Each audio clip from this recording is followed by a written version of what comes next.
So I welcome all the speakers on behalf of Indian Nurserymen Association. I also welcome our participants, those who are frequently and continuously with us during our webinar series. So I welcome all the participants and speakers. Moreover, our president, Mr. YP Singh, is taking a lot of efforts in this regards for taking this webinar and giving knowledge to the nurserymen. I thank you to our president also. Within our whole team of INA, our INA secretary, Mr. Mukul Dagi sir, is also taking a lot of efforts for organizing this webinar and this series. Moreover, Mr. Chatterjee Saab, who is coordinating for all the speakers and for these webinars. So I heartily welcome you all. And Manjit Singh Ji, Vishal Ji, a person, without him, he is doing a lot of efforts for this webinar. So I welcome Manjit Ji also. So on this note, I request Mr. Manjit Ji to give a brief introduction of Indian Nurserymen Associations. So over to you, Manjit Ji. Thank you, sir. I'll be sharing the details about the Indian Nurserymen Association. Sachin sir, my screen is visible? Yeah. Okay. Before starting, I'll request the same thing again. I'll request all the participants to kindly keep their microphone on the mute mode only, so that can not create any disturbance to all our speakers present today. Of Indian Nurserymen Association, I thank all the speakers present here today and giving the time from their busy schedules for the webinar of Indian Nurserymen Association. From our office itself, one of the speakers, Dr. Ajay Kaushik, present with us here, and he'll be the next speaker. So I'll be talking about Indian Nurserymen Association. So Indian Nurserymen Association was founded in the year 1987. Manjit जी आपका ये open कर दीजिए link, अपना presentation open कर दीजिए. So that is what I asked you कि मेरा presentation दिख रहा है. नहीं आपका ये ओपन हुआ लेकिन your presentation is not open. अब दिख रहा है? अब दिख रहा है. It's okay. Full screen दिख रहा है. उनको आ गया था. It's okay now. Please go ahead. Okay. So on behalf of Indian Nurserymen Association, I welcome everybody on board today. So Indian Nurserymen Association was founded in the year 1987. So it's like more than 3 decades of green journey. So Indian Nurserymen Association was founded by our first founding president, the late Sri Arjun Das Agarwal sir, in the year 1987 from a very small place called Kathal in Haryana. So this journey started from Kathal, Haryana, and now the presence is across all the India. So this is the leadership board where it was founded by the late Sri Arjun Das Agarwal sir, and now Shri YP Singh Ji is our 9th president. So YP Ji is from Delhi and he owns the North India's biggest nursery called Greenways Nursery.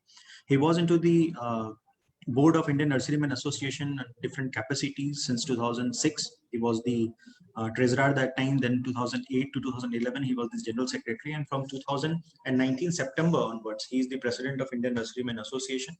And under his leadership, Indian Nurserymen Association is taking a different shape, going global and so on. So we'll be talking about this in the later slides.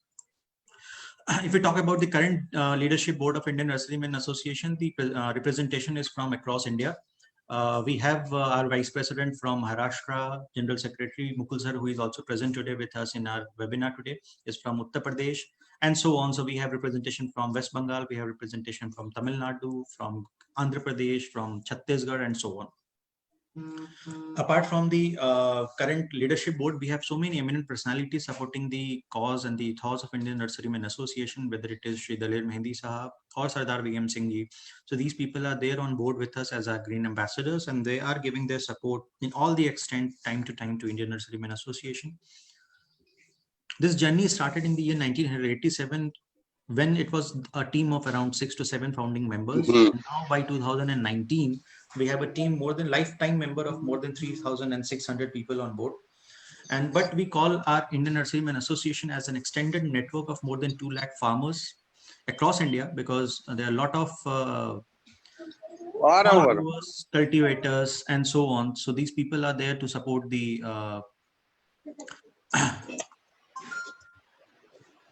objective of Indian Nurserymen Association.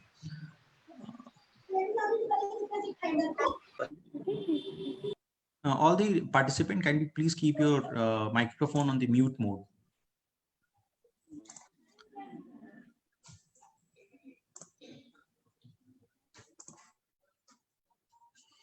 Okay, so Indian Nurserymen Association basically work on 5 major binding policies. So being the pan-India body of all the nurserymen across India, is the first and the foremost objective and the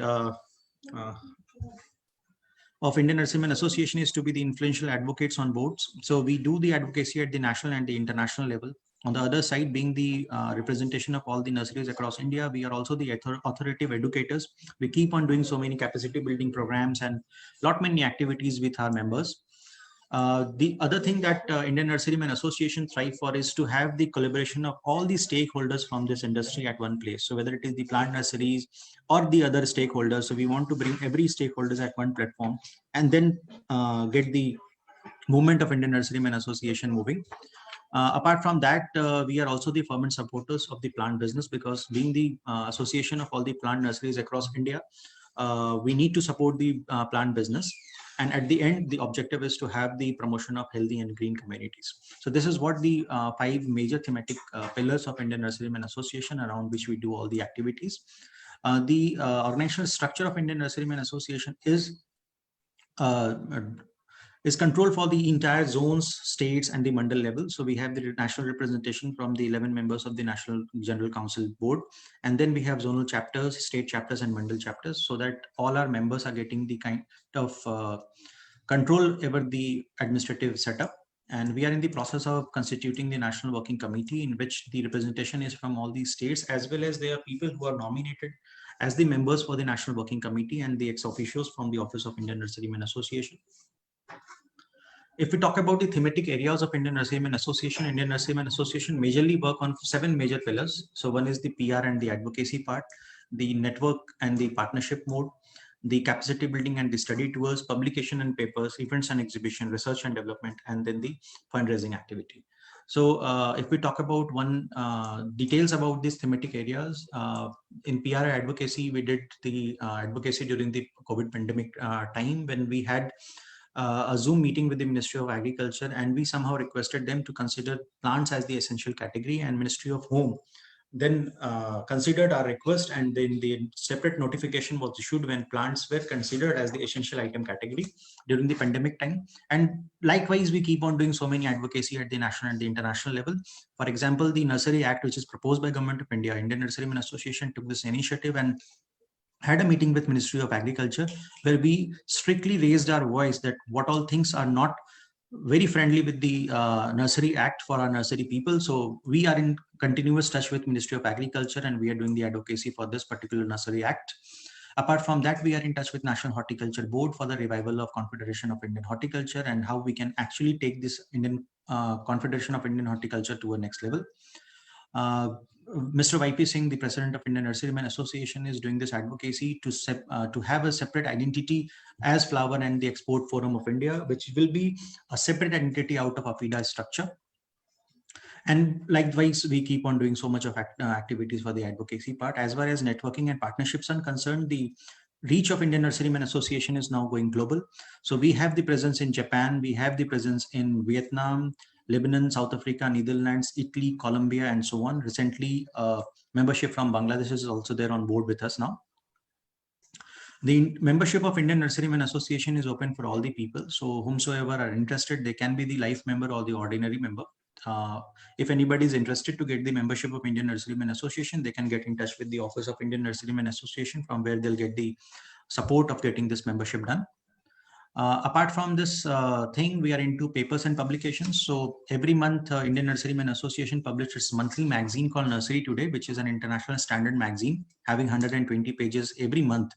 So if anybody, I'm very much sure all the members of Indian Nurserymen Association must be getting the copy of Indian Nursery Today. If anybody is not getting the copy of Indian Nurserymen Association's magazine Nursery Today, or they are keen to have the copy of it, then kindly contact the Office of Indian Nurserymen Association. I'll be sharing the contact details in the last slide. And they will be more than happy in providing the copy of the Nursery Today to them. Indian Nurserymen Association is very much into catering the all the stakeholders of this industry at one place. So in 2017-18, a national directory was published by the Vice President of India, Sri Venkaiah Naidu Sahab. So it was in the year 2017-18. Now the third edition of Indian Nurserymen Association directory is in process. So by the end of 2021, it will come in picture. For the capacity building and the study tours, we are doing so many things. Webinar series among for which we are here today. Apart from that, we have workshops. We are into the study tours. We went to Germany for IPM. We went to Canton Fair, China, and other activities also we are supporting from our banner. As far as the R&D is concerned, we are into the process of establishing an iLab, which will have a unique feature of having a collaboration with all the universities and research institutions on board and creating one platform for the horticulture industry.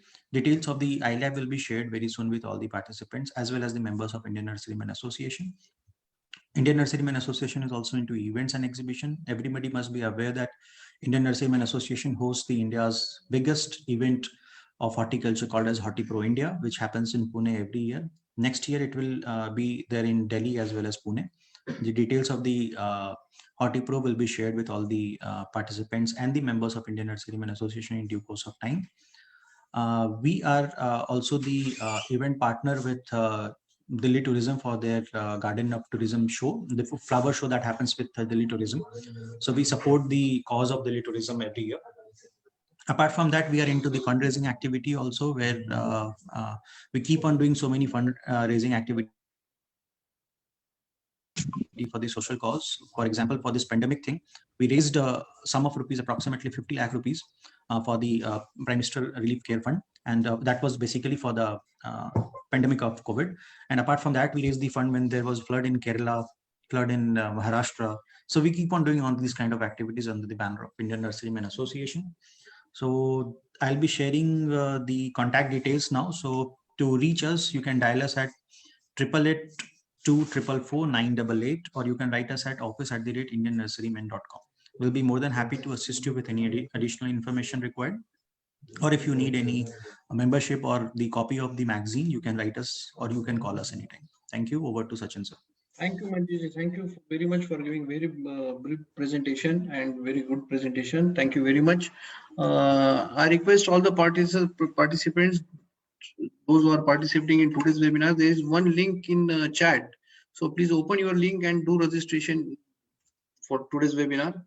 So I request all the participants once again to do the registration by opening the link. Thank you very much. Now, in today's webinar, we have plant nursery management and its business aspects. So today we have first speaker is Dr. Ajay Kaushik ji. He's a plant lover, very good administration and passionate person for the nature. He's assistant director, Department of Horticulture, Delhi Tourism. So I welcome Dr. Kaushik sir and I request him to give his presentation on this today's webinar. So over to you, Kaushik sir. सभी लोगों को मेरा नमस्कार। और जैसा कि अभी मेरे बारे में बताया है कि मैं भी एक लर्नर हूं और नेचर के साथ में बहुत एंजॉय करना चाहता हूं और कर रहा हूं। मेरे जितने भी गवर्नमेंट प्रोजेक्ट्स हैं उसमें बहुत कुछ सीखने को मिलता है और आप ही लोगों को सीखने को मिलता है। तो जैसा कि आज का टॉपिक है plant nursery management and it's business aspects, तो उसके बारे में मैं कहना चाहूँगा कि जो हमारे नर्सरी मैन हैं जो अभी उस बिजनेस में इन्वॉल्व है, प्लस जो अभी उसमें नए आए हैं या जो अभी उसको शुरू करना चाहते हैं, मैं उनको थोड़ा सा पहले लेना जाना चाहूँगा कि जो भी हमारी नर्सरी का एरिया है पहले हम उसको एक पूरा प्रॉपरली हम उसको देखें। कहूँगा कि पहला नंबर होगा selection of plant. Selection of plant में हम ये पहले जांच लें कि वो हमारी रोड के साथ में हो, नियर मार्केट हो और ट्रांसपोर्ट जो हमारे मीन्स है वो भी प्रॉपर होने चाहिए, क्योंकि नर्सरी मैनेजमेंट में ये सब चीजें बहुत जरूरी है। अगर हमारे पास में हमारी लैंड फर्टाइल होगी तो बेसिकली वहाँ पानी की बात अगर हम करें तो पानी और मिट्टी दोनों ही हमारे एक प्रॉपर वे में होना चाहिए, क्योंकि पानी अगर हमारा एसिडिक है या हमारा एल्कलाइन है तो भी हमारे प्लांट्स को नुकसान होगा। और अगर जमीन हमारी खराब है तो जमीन खराब है तो वहाँ पानी भी ऑटोमेटिकली फिर ठीक नहीं होता, ऐसा हमने देखा है कई बार। ये सब चीजें हमें अपनी जो लेबोरेटरी है, जो भी हमारा एग्रीकल्चर या हॉर्टिकल्चर डिपार्टमेंट से, उसके थ्रू हमें चेक करा देना चाहिए, ताकि हम एक तरफा निश्चिंत हो जाए कि हाँ हमारा पानी और मिट्टी बिल्कुल ठीक है, पौधों के प्रति, पौधों की ग्रोथ के प्रति हमारा वो सब चीजें ठीक रहे। तीसरा मैं कहूंगा कि हमें धूप और छाए का जो अनुपात है, जो उसका रेशो है, वो हमें प्रॉपर देखना चाहिए। क्योंकि कुछ हमारे जो शेड लविंग प्लांट्स हैं जिसको हम ग्रीन हाउस में रखते हैं, वो उसके लिए हमें ग्रीन हाउस की भी जरूरत पड़ेगी। प्लस जो हमारे सन लविंग प्लांट्स हैं जिसको धूप चाहिए, तो ऐसी कैटेगरीज के जो हमारे पास प्लांट्स है, वो हमारे पास फ्लावरिंग श्रब्स हो सकती है, इसके अलावा ट्रीज हो सकते हैं, फ्रूट ट्रीज हो सकते हैं, इसके अलावा हमारे पास में हमारे क्लाइंबर हो सकते हैं, पाम हो सकते हैं, बैम्बूस हो सकते हैं, क्लाइंबर हो सकते हैं। इन सबको क्योंकि धूप चाहिए तो हमें अपनी नर्सरी में एक प्रॉपर जगह ऐसी चाहिए जहां हम उसको प्रॉपर एक धूप वाले एरिया में उसको हम रखें, क्योंकि वो उनकी ग्रोथ के लिए बहुत जरूरी है। सेम जो मैं बात करी है अभी शेड लविंग प्लांट्स की, तो हमें उसके लिए अगर धूप वाला ही एरिया है उसमें हमें अपना एक नेट हाउस बना लेना चाहिए, ताकि वो हमारे सभी प्लांट्स हमारे उस सेक्शन में चले जाए। इसके बाद मैं बात करूं इरिगेशन की, क्योंकि पानी जो है हमारा हॉर्टिकल्चर के लिए, प्लांट नर्सरी के लिए पानी ही हमारा अमृत है, पानी ही हमारा बेसिक आधार होता है। तो पानी प्रॉपर होना चाहिए। इसके अलावा जो हमारा सिस्टम ऑफ इरिगेशन है वो हमारा एक प्रॉपर होना चाहिए नर्सरी के अंदर। अगर हमारे पास में ग्रीन हाउस सिस्टम है, उसके अंदर मैं कहूँगा फॉगिंग सिस्टम होना चाहिए। इसके अलावा ड्रिप सिस्टम भी हम कहीं यूज कर सकते हैं नर्सरी में, ताकि हम अपना पानी ऑन करें और सभी हमारे प्लांट्स को पानी मिल जाए। इसके अलावा पॉपअप सिस्टम, मान लिया हमारी नर्सरी में हमने कहीं लॉन एरिया भी लगाया है, क्योंकि हमें दिखाने के लिए, ताकि लोग अपने इंस्टीट्यूट में, अपने फार्म में वो ग्रास अच्छी तरीके से लगाएं, तो वहाँ हमारा इस सिस्टम, पानी का पॉपअप सिस्टम भी हमें उनको डेमोन्स्ट्रेट करना चाहिए, क्योंकि नर्सरी से ही लोग सीखते हैं। नर्सरी में हम इन चीज़ों का हमको डेमोन्स्ट्रेशन करना भी चाहिए। मैंने कई नर्सरी में देखा है कि उन लोगों ने वाटरफॉल बहुत अच्छा बनाया हुआ है, वहाँ हम सीखते हैं कि एक्वेटिक प्लांट, जो पानी में चलने वाले पौधे हैं, उसको हम अपने फार्म में, अपने इंस्टीट्यूट में, अपने घरों में कैसे हम उसको लगाए, कैसे हम उसको सजाएं, वो हम नर्सरी से ही सीख सकते हैं। तो एक मैनेजमेंट का पार्ट ये भी आता है। इसके अलावा मैं ये चीज में ऐड करना चाहूंगा कि सभी, या मैं देखता हूँ नर्सरीज में कि इंडोर प्लांट लगाने का भी एक तरीका, आउटडोर प्लांट को सजाने का एक तरीका, लैंडस्केप का एक जो पार्ट है हमारा, अगर शेडी एरिया हमारा है, हम शेडी एरिया में कौन कौन सी बुशेस, कौन कौन से ग्राउंड कवर्स हम उसमें लगा के विद पेबल्स एंड स्टोन्स, वो भी हम अपने नर्सरी में दिखा सकते हैं लोगों को, ताकि वो वहां देखे नर्सरी में और अपने घरों में उसको यूज करें। ये बिजनेस के लिए भी, नर्सरी मैन के लिए बहुत अच्छा साबित हो रहा है, क्योंकि वो एक मॉडल नर्सरी में देखते हैं लोग और उन एकदम लालायित होते हैं कि हम इसको अपने घरों में करेंगे। तो वो भी एक सिस्टम हम मैं कहूंगा कि सभी नर्सरी मैन को करना चाहिए। अब बात आती है हमारी मेडिसिनल प्लांट्स की नर्सरी के लिए, क्योंकि आजकल जो ये सिस्टम हमारा जो कोरोना पीरियड चल रहा है, मेडिसिन प्लांट का मैंने देखा है इतनी सेल हो रही है, और लोग पूछते हैं, हम गवर्नमेंट ऑफिसर्स के पास भी वो लोग आते हैं कि हमें मेडिसिन प्लांट चाहिए, तो हम लोग रिकमेंड करते हैं कि आप नर्सरी में जाइए और वहाँ से आपको जितने भी हर्बल नेचर के हमारे प्लांट्स हैं वहाँ से आप लीजिए और उनको अपने यूज में लेके आइए। तो ये भी हमारा बिजनेस पर्पज से आज इस पीरियड में बहुत अच्छा साबित हुआ है।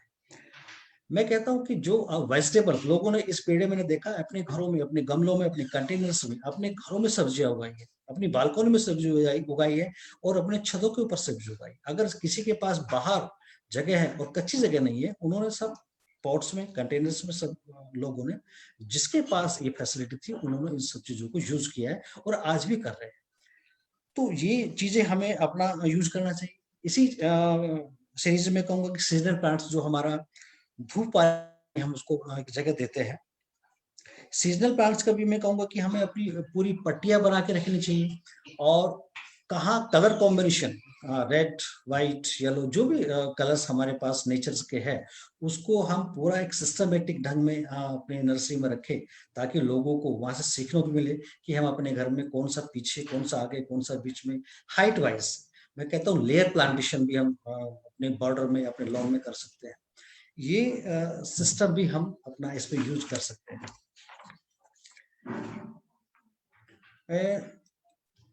अगर बात करें हम जो नए हमारे डिग्री करने वाले बच्चे हैं, जो बीएससी एग्रीकल्चर या बीएससी हॉर्टिकल्चर जिन बच्चों ने किया है, वो भी इसको अपने बिजनेस के तौर पे अगर लागू करना चाहे और अपने गांव में ही अगर इसको शुरू करना चाहे, तो मैं कहता हूँ उनके लिए बहुत ही अच्छी अपॉर्चुनिटी नर्सरी स्टार्ट करने की है। क्योंकि गांव देहात में जमीन का जो रेट है वो बहुत कम है। पानी का जो लेवल है, गांव में बहुत सारे जोड़ होते हैं, तालाब होते हैं, तो पानी का लेवल भी ज्यादातर गांव में मैंने देखा बहुत ही प्रॉपर वे में होता है। तो जो हमारे डिग्री करने वाले या जो कर चुके हैं या अभी कर रहे हैं बच्चे, वो जो कर रहे हैं वो सीख सकते हैं, जो कर चुके हैं वो उसको अपने बिजनेस के रूप में लेकर आ सकते हैं। और गांव से ही अपने डिस्ट्रिक्ट हॉर्टिकल्चर ऑफिसर के टच में आए, अपने डिस्ट्रिक्ट हॉर्टिकल्चर ऑफिसर के टच में आएंगे, क्योंकि उनके पास में सभी जितने भी हमारे इंडस्ट्री, जो भी हमारे इंडस्ट्री वाले लोग हैं वो, और जो भी हॉर्टिकल्चर या प्लांट लवर है, उन सब की लिस्ट उनके पास होती है जिनको प्लांट चाहिए होते हैं। इसके अलावा जितनी भी अपने डिस्ट्रिक्ट लेवल की हॉर्टिकल्चर स्कीम्स होती है, प्रोजेक्ट्स होते हैं, उन सब में भी प्लांट्स चाहिए होते हैं। वो सब प्लांट्स भी हम अपनी नर्सरी के थ्रू वहां हम सेल कर सकते हैं। तो ये हमारा एक बिजनेस का, मैं कहता हूँ इसमें हमारा आउटडोर, इंडोर और जो हमारे सीजनल प्लांट्स हैं, वो सब तरह के प्लांट्स, मेडिसिनल एंड वेजिटेबल्स के जो हमारे सैपलिंग्स है या वेजिटेबल्स तैयार हम अपने पॉट्स में वो भी हम सेल कर सकते हैं। गांव की अगर हम बात हमने शुरू की है, तो गांव देहात में हम अपनी फूलों की खेती भी कर सकते हैं, जो हमारे बिजनेस के लिए बहुत ही रामबाण साबित हो रही है। तो मैं कहूंगा कि उस चीज में cut flower and loose flowers, वो इसके अलावा जो हमारे फूलों के गमले होते हैं, तैयार पौधे होते हैं गमलों के अंदर, वो चीज भी हम तैयार करें, वो चीज भी हमारे बिजनेस का एक पार्ट बनेगा।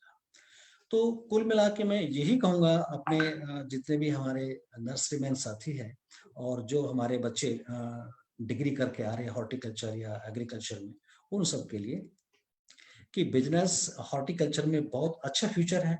आप इसके ऊपर बहुत लोग अच्छा काम कर रहे हैं। दिल्ली में मैं देख रहा हूँ कि कई बहुत बड़ी बड़ी नर्सरीज यहाँ पे बहुत अच्छा काम कर रही है।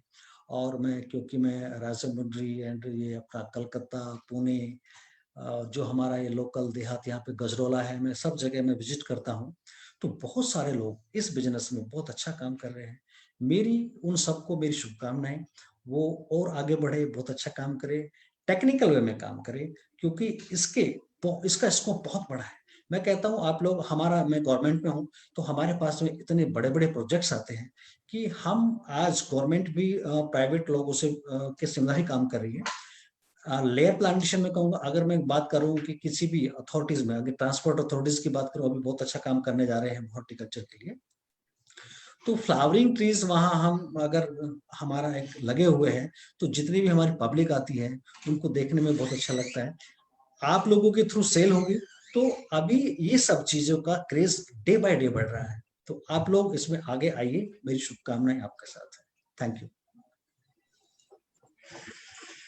बहुत बहुत धन्यवाद कौशिक सर, आपका बहुत उपयुक्त और अनमोल मार्गदर्शन सभी युवाओं को तथा सभी नर्सरी मैन को बहुत उपयुक्त रहेगा, इसमें हमें बिल्कुल शंका नहीं है। और इसका सब अच्छे से यूज करेंगे और अपने डे टू डे लाइफ में और अपने प्रोफेशन में आगे बढ़ेंगे। सो इसी नोट के साथ मैं आपका बहुत बहुत धन्यवाद करता हूँ। Thank you very much sir. Our next speaker is Mrs Harpreet Ahluwalia, an entrepreneur of Ardee creation. She's a business management graduate, alumni of Goldman Sachs.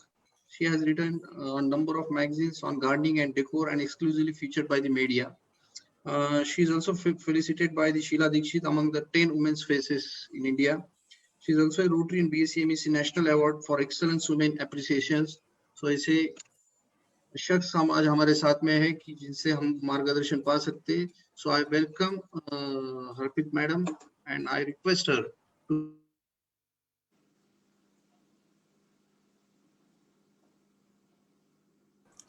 Sachin sir आप म्यूट हो गए. Can you hear me, Sachin sir? Yeah, I can hear you, madam. Okay.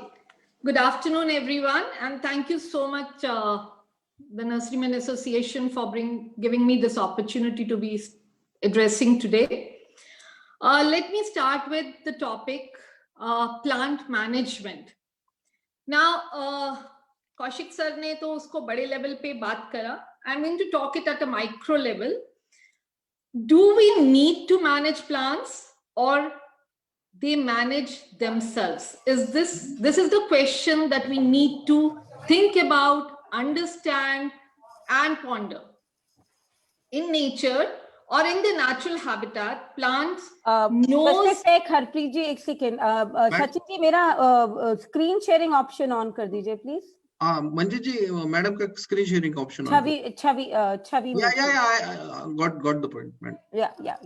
Manjit ji, please, madam, you please carry on your speech. We will. Yes, sir.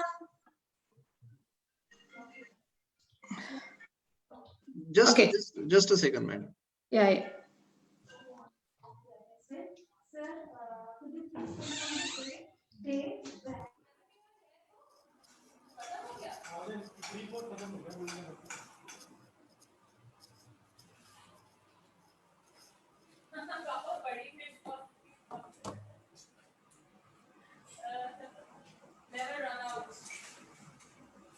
I request all the participants to keep their microphones on mute.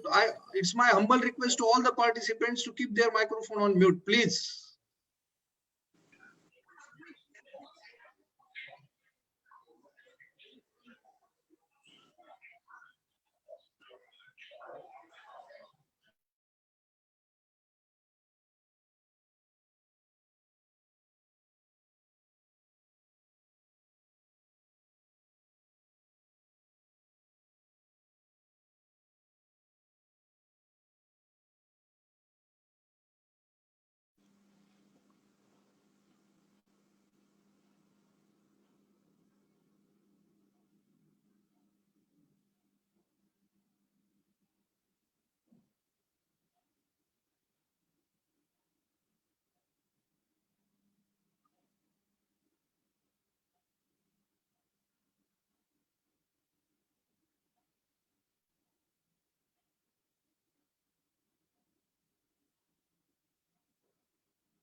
Ma'am, it is on. You can share the screen.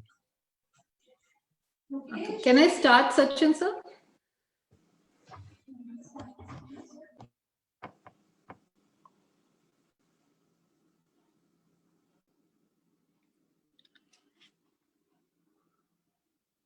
Okay.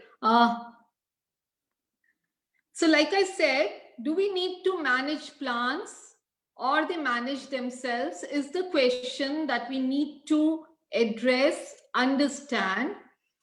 And actually in nature, if you see, and in their natural habitat, plants know how to manage themselves. As we see them along rivers or in forest areas. But in urban gardening, we need to manage them. So that's quite a dichotomy कि एक तरफ हम कहते हैं plants अपने आप उगते हैं और दूसरी तरफ हम कहते हैं कि हमें उन्हें manage करना पड़ेगा.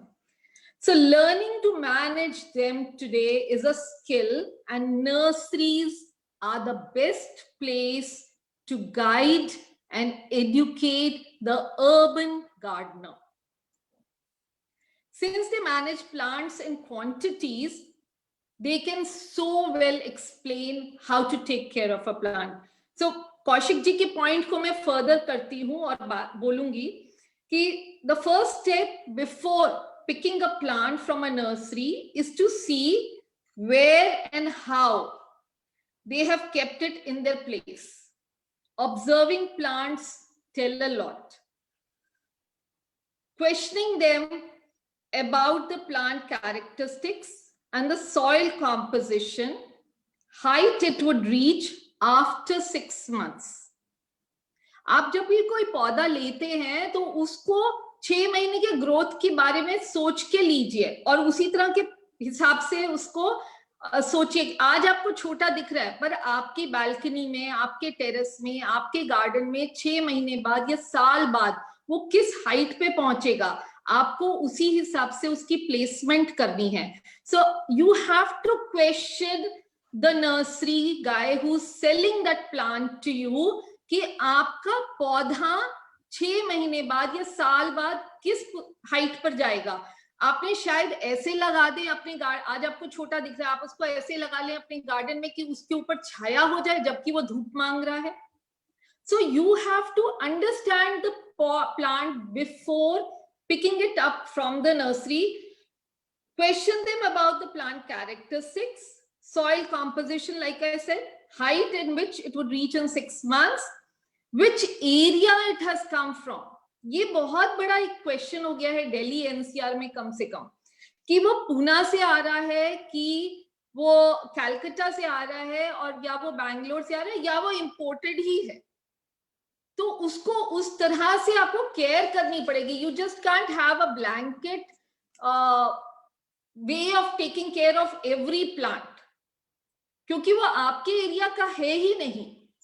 You have to make it adapt to your area. So the most important aspect after gathering this information is to transmute it to the space the plant is going to be kept in. Indoor में रखा जाएगा कि outdoor में रखा जाएगा कि balcony में रखा जाएगा, टेरेस में रखा जाएगा, नॉर्थ फेसिंग रखा जाएगा, साउथ फेसिंग रखा जाएगा, मॉर्निंग सन मिलेगा, आफ्टरनून सन मिलेगा. आपको बहुत सारे एस्पेक्ट्स पर ध्यान रखना पड़ेगा. फॉर एग्जाम्पल, अब मेरे पास ये प्लांट है. Now this is asparagus. अगर आप इसको उनको दे देंगे और आप बोलेंगे कि ये कहीं भी रख सकते हो और वो छाया में रखा गया, जबकि वो सन लविंग प्लांट है, वो लीफ फॉल करने लग पड़ेगा, येलो के उसका पूरा वो गिरने लग पड़ेगा, and the customer is going to feel कि ये क्या हुआ. सो दिस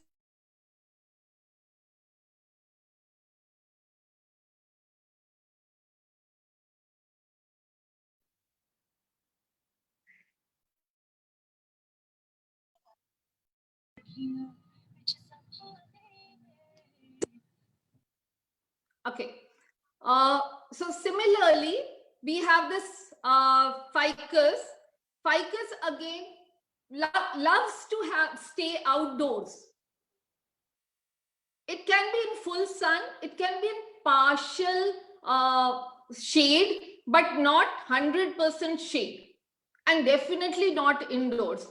मेरे पास बहुत सारे ऐसे लोग आते हैं जो कहते हैं मोस्टली फाइकस की आपको बॉन्जाइज मिलेंगी, और बहुत से लोग अपनी बॉन्जाई ट्रे लेके आ जाते हैं और कहते हैं हमने तो इसे अंदर रखा हुआ था, अब देखो ये मर गया. तो वो तो मरेगा ही, उसको बाहर चाहिए, आप उसे अंदर रख रहे हैं. सो nursery can actually have a big role in educating the customer while selling. Now again, this Syngonium, this can stay semi-shade, shade, it can even stay indoors, you know. So you have to tell them accordingly. और लेकिन इसको Frost से बचाना बहुत जरूरी है. So winter में आपको इसको ध्यान रखना ही पड़ेगा, अदरवाइज सारा लीफ फॉल हो जाएगा. जितना भी इस समय हेल्दी दिख रहा है, everything will go of. Similarly this plant, this is Aurelia. Now, Aurelia again loves to stay in semi-shade or under a green net. It definitely does not want to be under the frost area. So plants have to be, the nursery has a big role in educating the customer and thereby in a big role in plant management for the people. So knowing your space is very important. It's very easy to buy plants. The driver could be shape, color, texture, or even price. But understanding your space vis-a-vis the needs of the plant is the start of managing it well. एक बहुत personal example share करूंगी जिसमें कि I shifted from Delhi to Noida in 91 or rather 93, yes 93, and I had two 408 भरे हुए पौधे थे मेरे पास क्योंकि दिल्ली में छत पर बहुत पौधा था मेरे पास, तो वो दो 408 गाड़ियां पौधे से भर के नोएडा में आई. And within 2 months or 3 months, I lost all my 300 plus plants. The reason being, I did not understand the salty nature of Noida water. Delhi में तो बहुत अच्छा पानी था, लेकिन नोएडा में आते ही हमें समझ ही नहीं आया. By the time I understood it, I had almost lost most of my plants. So what do plants need? Good air circulation, sunlight. It could be full or filtered, microclimate, grouping them together with similar water and sun requirements. For example, green needs more water, succulents and cactus need less water, and greens के साथ cactus and succulents कभी नहीं रखना चाहिए क्योंकि फिर वो भी पानी ही लेता है आपका. So it should be always having segregated area. Now, a few things that are happening at the nursery level, which a customer should understand. There is a lot of Sachin, sir. Request all the participants to be on the mute. It's my humble request to you all. Okay, so most. Please continue, Ahluwalia, madam. So nursery level पे क्या हो रहा है इसको समझिए कि आपके सारे पौधे मोस्टली ग्राउंड लेवल पे होते हैं या मिट्टी को टच कर रहे होते हैं. आपका जितना भी पॉट है, चाहे वो प्लास्टिक है चाहे टेराकोटा है, जो भी आपका पॉट है वो आपने मिट्टी पे रख रखा है. Most of the watering is done in the beds with spraying on leaves. Leaves की निल्हाई हो रही होती है और पानी आप मोस्टली बेड्स में दे रहे होते हैं. So as a result clustering of plants is there and microclimate is effective due to so many plants coming together. और बहुत अच्छा use of green net या white net वहां पर हुआ होता है. Now this is the biggest catch here. The rotation of plants is very high. The plant does not stay with them for very long. So nursery के साथ पौधा बहुत लंबे टाइम तक नहीं रहता है, वो सर्कुलेट हो जाता है. अगर आज ट्रक से उतरा है, I have seen it my self, I have done it my self also, कि ट्रक से उतर रहा है माल, चाहे वो पूना से आया है, और उसको उसी समय आप 4 घंटे में या 8 घंटे में वो माल उठा लेते हो आप. तो आप जब माल उठा लेते हो तो उनके पास तो सर्कुलेशन मूवमेंट बहुत हाई है नर्सरी वालों के पास. और दूसरी एक और चीज बहुत इंपॉर्टेंट है nursery vis home plant management में, they are in open areas. Nurseries are in huge open areas and as a result there is ample air circulation. वहां पर wall heat, AC heat, concrete heat नहीं है पौधों के साथ. So let's take a few basic elements essential for plant management at a micro level.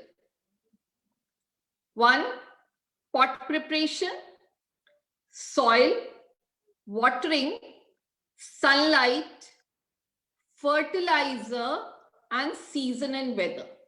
So we're going to take each point separately now. Pot preparation is the start to plant management. हम उसको बहुत ज्यादा importance नहीं देते हैं, लेकिन it is the start to it. आपको pot size वो लेना है which goes with the plant. So they go hand in glove वाली situation है ये. Always keep in mind pot size vis-a-vis plant to be grown. For example, succulents would need a smaller pot. Alyssium would need around 6 inch to start with. Aglaonemas, which are greens, would need at least 8 to 12 inches depending on the variety. Vegetable plants, which are in great demand today, and everybody in every Kaushik ji ne bhi abhi yahi kaha, everyone has gone into some kind of growing vegetables, needs at least 8 to 10 to 12 inch pots. Until unless you're doing palak, methi, dhania, then you can go in shallow trays, you know. So आपको pot size, अब fruit trees हैं या आपके बड़े पेड़ हैं, आपको उनको बड़े pots में maybe 24 inches, maybe 36 inch के pot में आपको डालना पड़ेगा. So आपको pot size vis-a-vis plant बहुत जरूरी है समझना.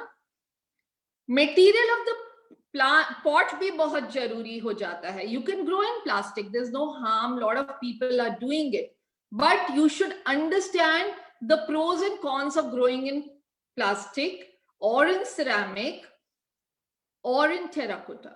My personal recommendation is terracotta. As you can see in picture, this is all terracotta pots which we at Early Creation make here, and they look as beautiful as any other pot, you know, and it is as decorative as possible. So वो और उसमें plant की growth बहुत अच्छी होती है.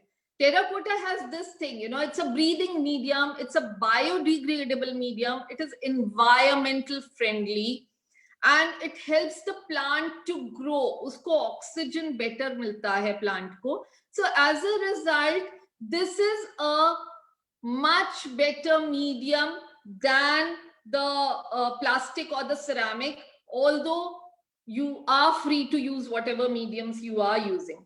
Now, जब आप कोई pot लेते हैं, so what do you look at in a pot? सबसे पहले आप उसका, Chavi, can you move the screen please? Okay, सबसे पहले आपको उसका hole देखना है. So आपने जब भी pot लेना है, उसका hole इतना बड़ा हो कि आपका pot के हिसाब से है. Again, छोटा pot है तो pencil size का होना चाहिए, नहीं तो आपके thumb size या finger size का होना चाहिए. Then इसमें crocks आएंगे. So crocks के लिए आपको, you should know the, of course everyone knows, but I'm still saying it, there's a convex side and a concave side to the crocks. So आप जो इसमें ठीकरे डालते हैं मिट्टी के, वो आपका convex side से होना चाहिए rather than concave side. And then just दो ठीकरे रख देना is not the right way. You should have one full layer of crocks there. And उसके ऊपर dry leaves डालना बहुत जरूरी है, क्योंकि यहाँ की मिट्टी जो नोएडा एनसीआर की मिट्टी है या दिल्ली की मिट्टी है बहुत अच्छी नहीं रहेगी. The topsoil is not very good anymore. So to keep that porosity and to help the plant grow, you should have dry leaves, and the best dry leaves is neem leaves, abundantly available all around us. So put a layer of dry neem leaves, and then you put your soil mixture. Now another thing which goes wrong, I have also experienced this at nursery level also, and at home also with the malis, वो एकदम top तक भर देते हैं मट्टी से. नहीं, आप उसको कम से कम थोड़ा सा, जैसे अभी इसमें एक बॉर्डर बना हुआ है, तो इतना नीचे इस लेवल तक खाली सॉइल भरिए, ऊपर खाली छोड़िए for water and mulching. So that's where you should be careful about the pot management, preparation of that. Now the second point is soil. One of the basic tenets of gardening is feed the soil and the soil takes care of the plants. Plants get their air, water and nutrient from the soil. Soil is the base on which they grow. मिट्टी अच्छे से बनी है तो everything can grow. The top 9 to 10 inch has all the nutrients for the plants. That's the reason we have to take care of the topsoil available in Delhi NCR or even all over India. Now there are 3 types of soil: sandy, clayey and sandy loam. Sandy holds air but does not hold moisture. Clay holds moisture but becomes very, very compact. And sandy loam holds both moisture and allows the air to circulate.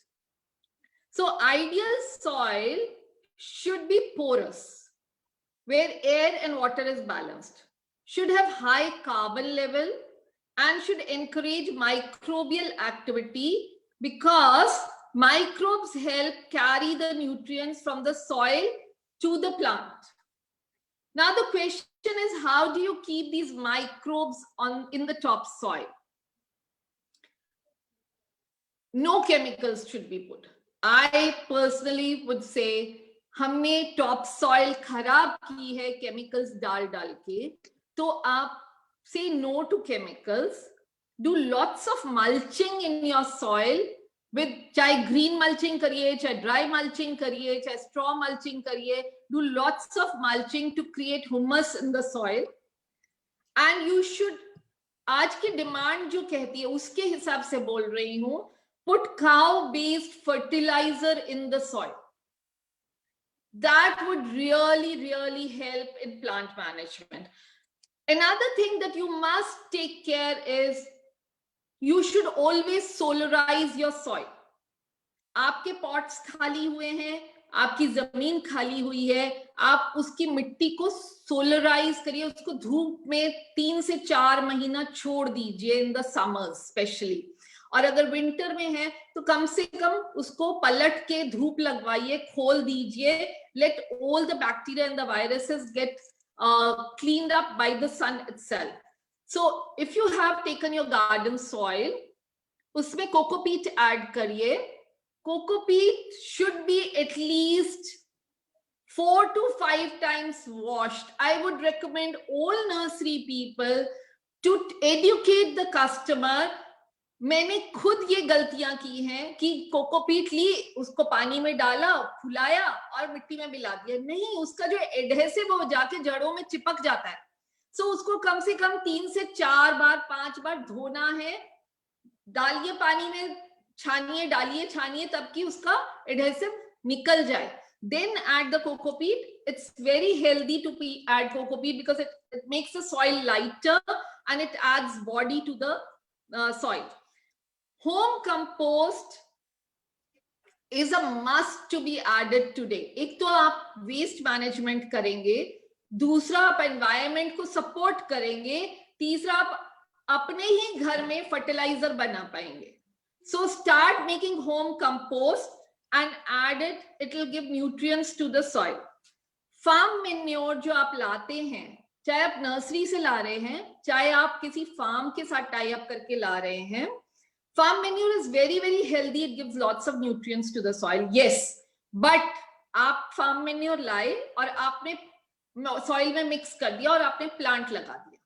आपको नहीं पता है today's customer, today's gardener does not understand कि वो कितनी पुरानी है. तो उस farm manure में बहुत heat होती है, बहुत सारे viruses होते हैं, बहुत सारा bacteria होता है और बहुत सारी खरपतवार भी होती है.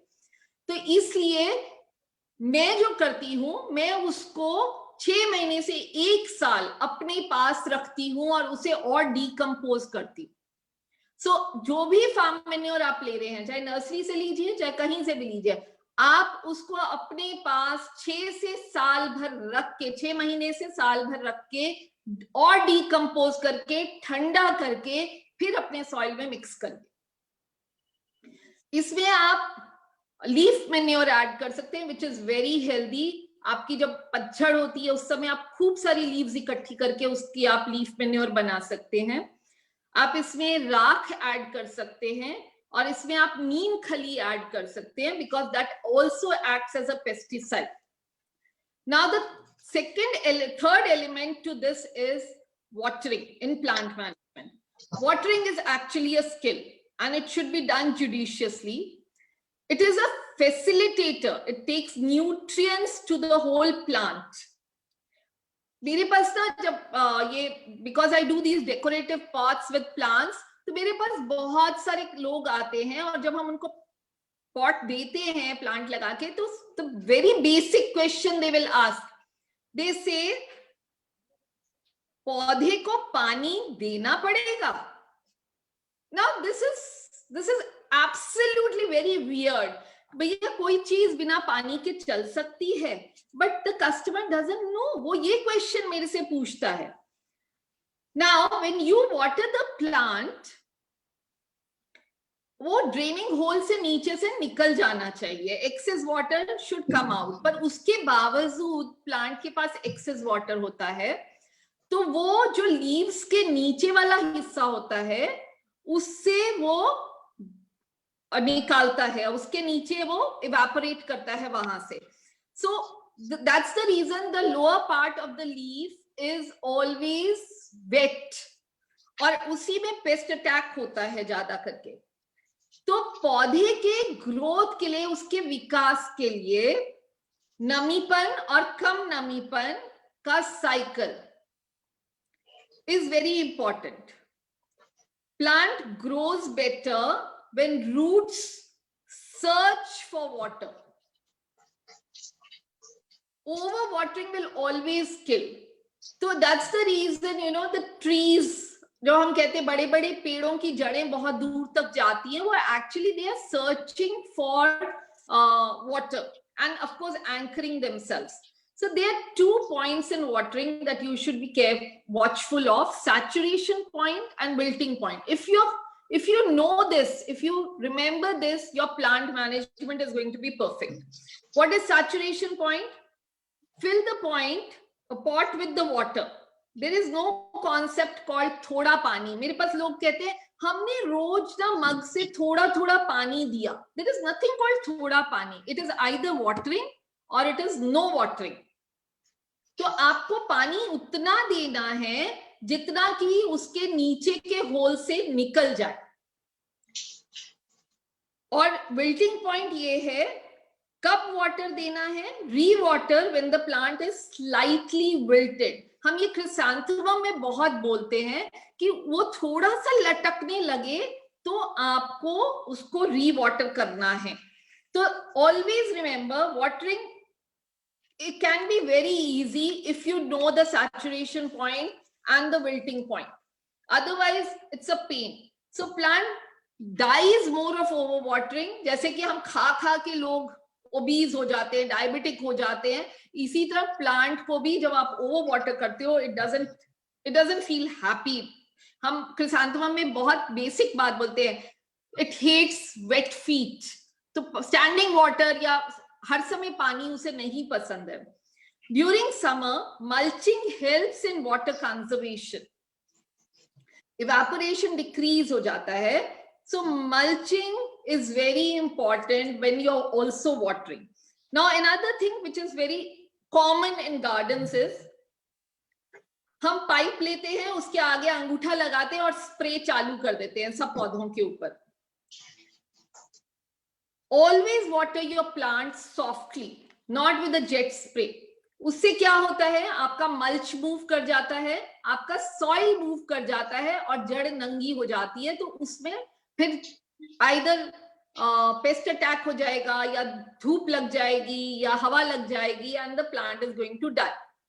सो for plant management you should not use a jet spray. You should softly water your plants. Actually हम कहते हैं पॉट के साइड्स में, रिम में पानी दीजिए, जड़ के पास तो देना ही नहीं चाहिए. Also when the plant is in the flowering or fruiting stage, उसको निल्हाई मत करिए. होता क्या है, हम निल्हाई कर देते हैं तो पत्ते तो साफ हो रहे हैं ऑफ कोर्स, पर फ्लावर इतना टेंडर होता है कि वो गिर जाता है, एंड एज अ रिजल्ट आप कहते हो कि हमारा तो फ्लावर सारा गिर गया, फ्रूट बना ही नहीं उसमें. And always understand the requirement according to season. आपको मॉर्निंग में पानी देना है या इवनिंग में देना है या आपको धूप के टाइम में देना है, अपने प्लांट्स की और मौसम के हिसाब से, एरिया के हिसाब से अंडरस्टैंड करके time of watering is very very important. Anuradha madam, sorry to interrupt you, but थोड़ा सा आपको स्पीड बनाना पड़ेगा. हाँ जी, बस I am almost done sir. 2 more points and I'm done. Okay, so another point is fertilizer. Once we brought a plant from the nursery and we need to repot it, pehle to wait for a week before repotting.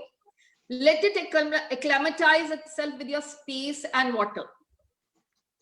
Once the plant has stabilized after repotting and has started growing, fertilize it in the growing period or in the growing season, which could be February, March or September, October.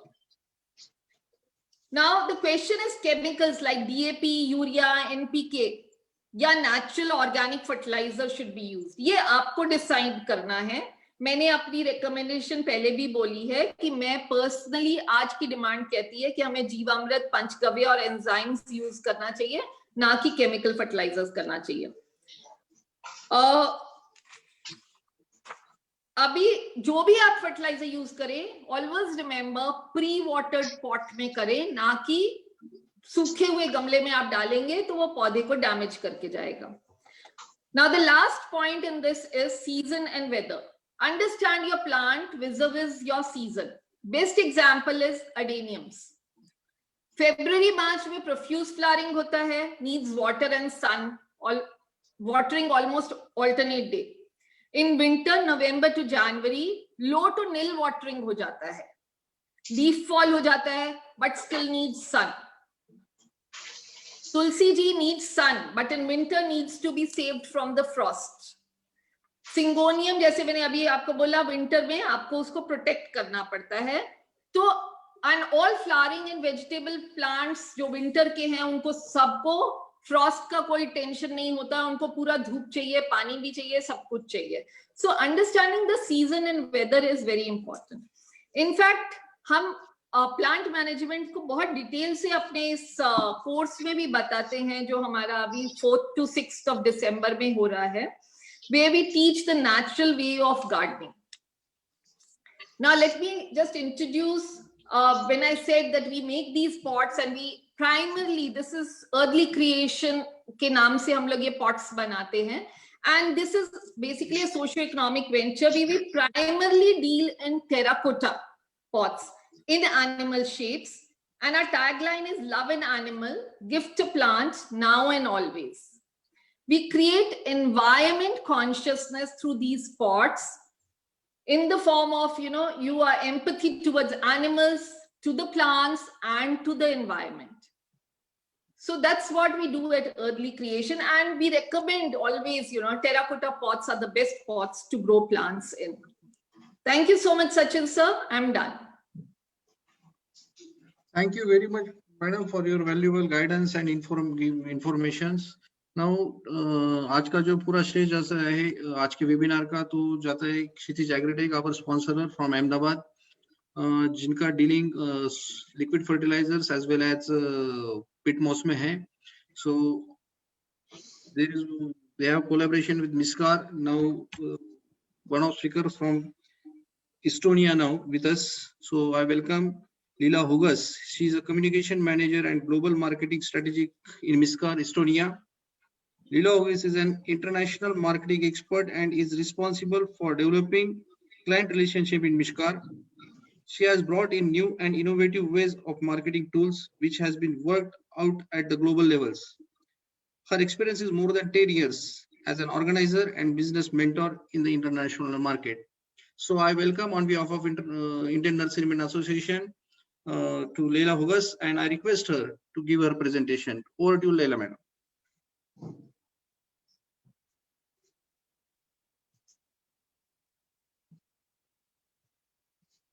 Leila, can you hear me? Yes, can you hear me now? Yeah, I can hear you. So you can start your presentation now. Thank you. I will share the screen. One moment. Yeah, you can share your screen. It's perfect. So, Yeah. So, good afternoon from Estonia. It's pretty rainy here, but however, the weather is cold. I would like to send you warm greetings from Estonia. We really appreciate Indian Nurseryman Association and also Xiti Agrotech to invite us to participate in this webinar. We really appreciate this opportunity. I'm not here in the presentation alone, so I will give you just a short overview, what is Estonia and what is Mikskaar, and then I will give the microphone to Ave. And later on also Mr. Supal and Mr. Kailas will take a little bit word about the topic. So I'm wondering, have you ever heard about Estonia at all? Because it's a quite tiny country in Nordic region. From north, we have a very good neighbors in Finland, and in south we have Latvia, Lithuania, and Poland. I'm wondering, maybe you know a little bit why Estonia is so famous in the world, or maybe not. But we are quite known about IT technology and e-government, e-elections, e-residency, and quite many startups in the country. Just 3 million people, and total area is 45 square meters.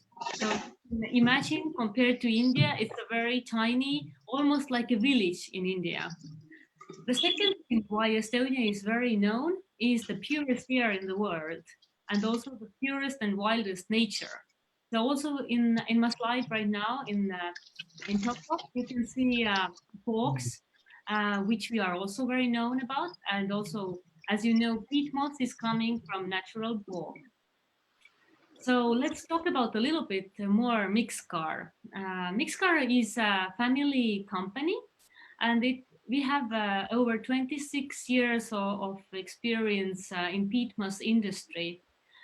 Peat moss is basically growing media, and personally I call it as a miracle growing media because it has so many benefits to grow plants faster, also more healthy, and so on.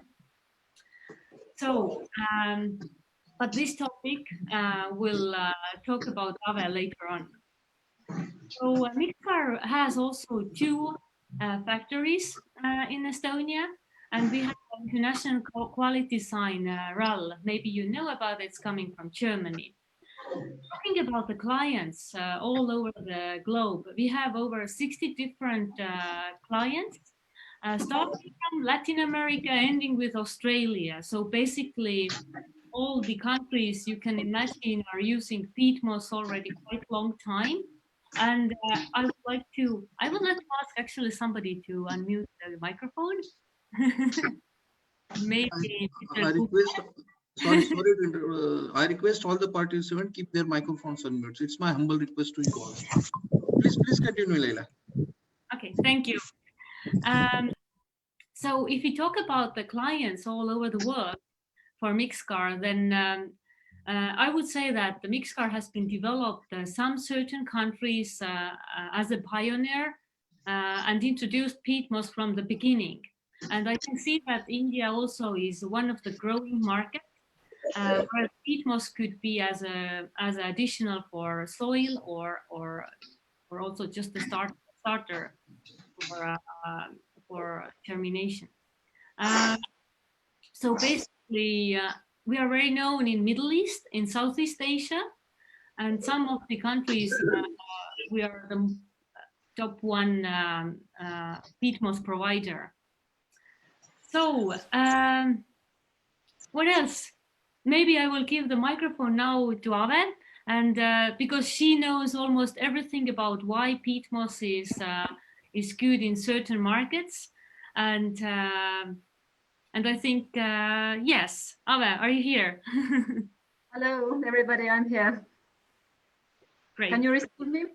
Yeah, you're audible. Welcome. Yeah. So it is such an honor to be here today and be part of the webinar where we were invited by our Indian partner, Kshitij Agrotech.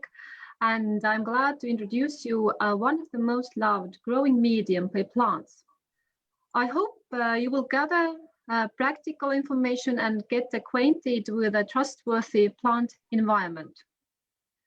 So to start with, the formation of peatlands started 10,000 years ago, when the whole country was covered by ice, but slowly, due to the changes in the climate and the temperature, started to rise, and the ice was replaced by forest, which then became a wetland. This is also the place where peat moss originates from a wetland that is called a bog. About 1/3 of Estonian bogs has been formed as a result of disappearance of lakes, and approximately 2/3 as a result of the fact that rainfall in Estonia is greater than evaporation. Altogether, there are 1 million hectares of peatlands in Estonia that make 22% of the whole territory. Peat is produced on 10,000 hectares and Mikskaar can harvest on 1,000 hectares. Peat moss is a dead fibrous plant material that forms when mosses and other plants partly or completely decompose in peat bogs.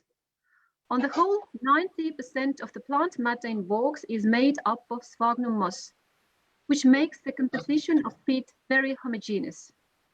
The cells of sphagnum moss have a huge water capacity and exist without sphagnum moss. Sphagnum moss grows mostly in wetlands of the northern hemisphere. Altogether, there are over 350 species of mosses. In Europe, we have about 50 species, and 30% of those grow in Estonia. As the formation of peat bogs started really long time ago, the depth of the bogs usually vary from 5 to 7 meters, the deepest bog being up to 17 meters.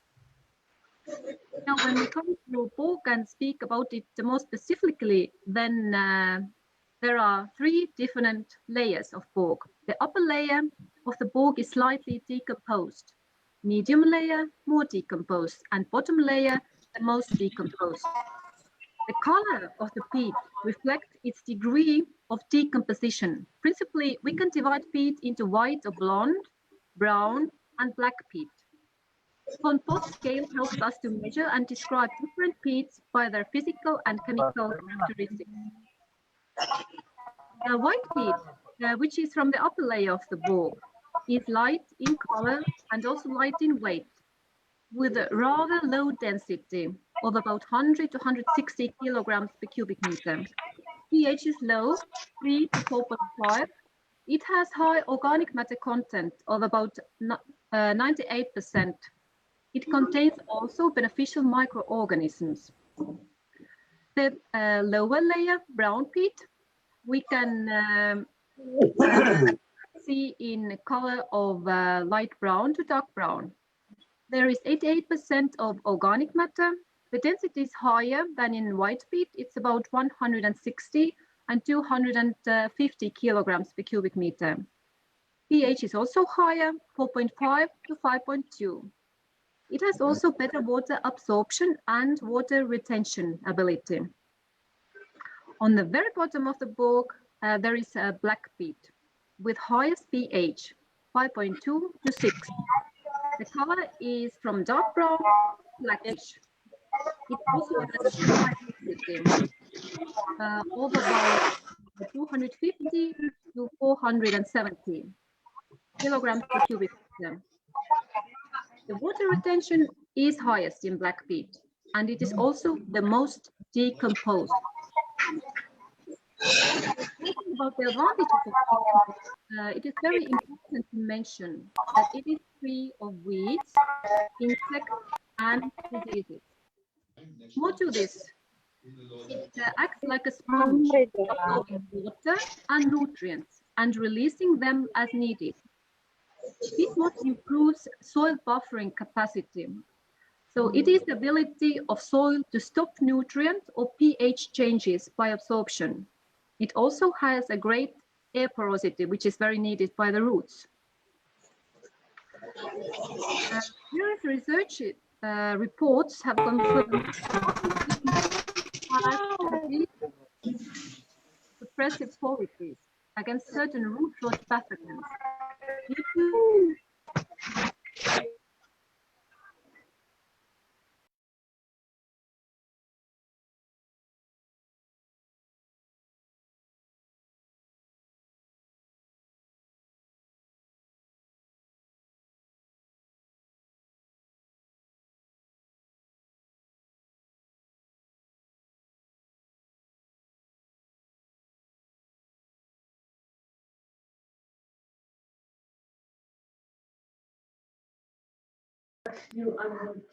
Mingist hetkest läks kinni. Okay. Sest kogu aeg vaata keegi helistab, pani unmute all ja siis pani sinu ka.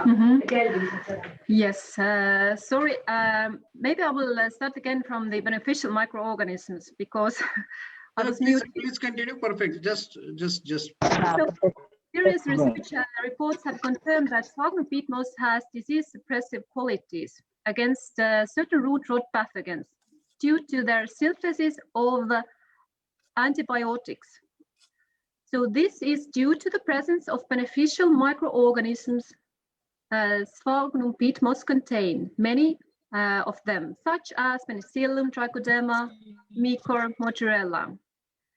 These beneficial organisms suppress the root rot pathogen population through competition. Therefore, it's difficult for root rot organisms to establish in Swagnum peat-based growing medium.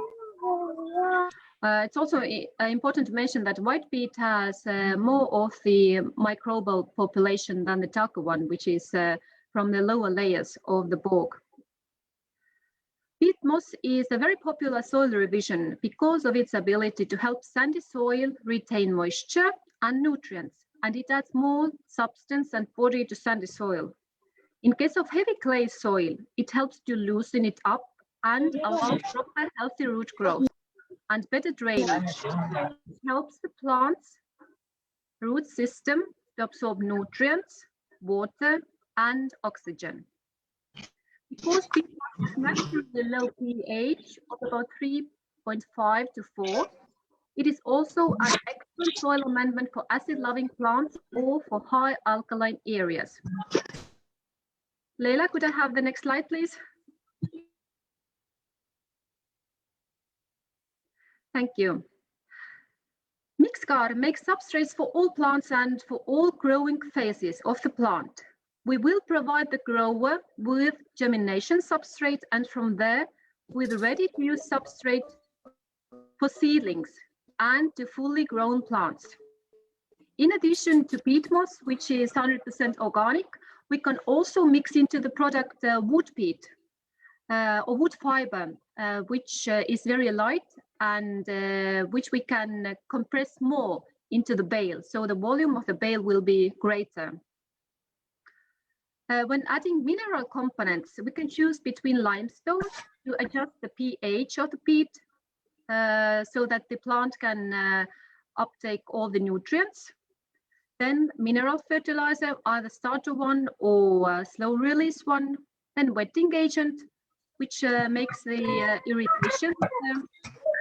Optionally, we can add perlite for greater root irrigation in seedling substrate and vermiculite for enhancing the moisture level in the product. Some clients also want to have clay for making the substrate to block more. And for cacti and succulents, we can add also sand or expanded clay. Then there are also biological components such as trichoderma for controlling pathogenic fungi and mycorrhiza to protect plants from sudden stress conditions. In our factory, we conceive the products into many grades from extra fine to extra coarse. Extra fine is actually a 0 to 5 millimeter peat, so it contains a lot of dust as well. 6 to 0 is perfect for seedling substrate. There are medium and medium and fine structures.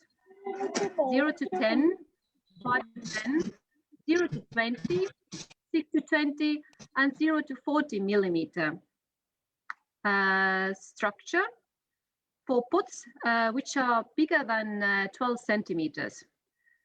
And then we have also quite coarse structure, 1040 and 2040 millimeter lumps. So this 20 to 40 structure contains also fibers. All our standard products have limestone added for adjusting the pH, wetting agent for better wettability, and also fertilizer for nutrient availability. As we have products for different growth phases of the plant, from white peat, we can ready to use what we call MK.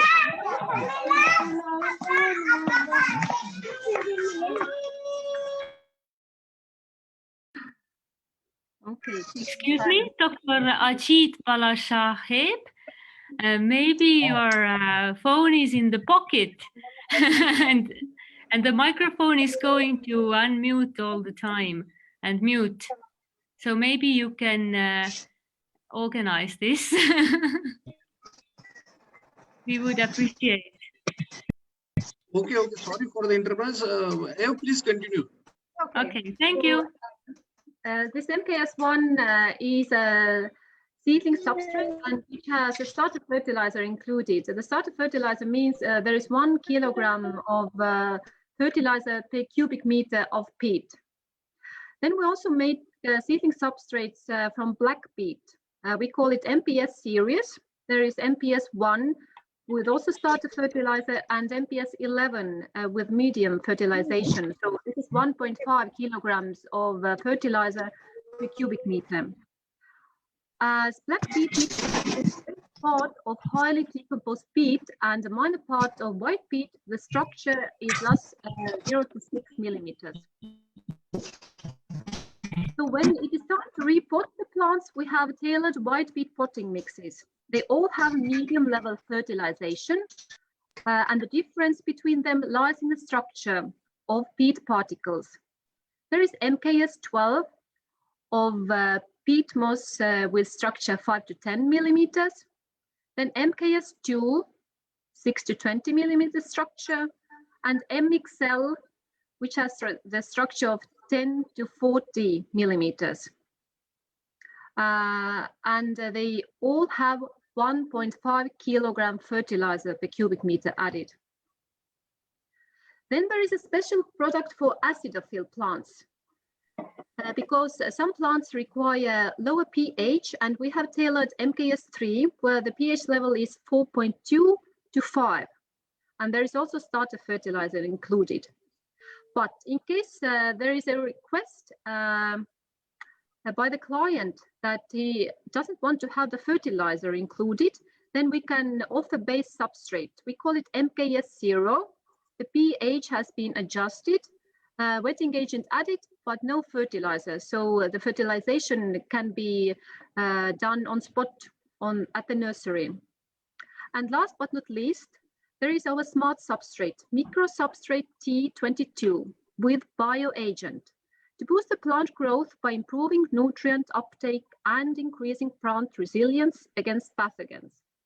The micro substrate creates a living ecosystem where plants and microorganisms enjoy a symbiotic beneficial relationship. Now, and I think my last slide, please, Leila. Now it's high time to suggest some products from our range to the grower in India. And in case we trust the reference of the clients from all over the world, which actually is a very good reference, then a must product is our MKS1, which was of fine structure, starter fertilizer, pH adjusted wetting agent added, and we very much suggest this to nurseries with the professional irrigation system. So it consists of white peat, it absorbs a lot of water, and it is essential not to overwater it. In case you would like to purchase this product, then we can pack it into the big bale, into compressed bale, which you can see on the right. It is of 275 liters. And into one container, we can fit 504 bales of these. And it makes up to 140 cubic meter of peat in one container. So the silver prize goes to our MPS series of black peat, which is also suitable for seedling.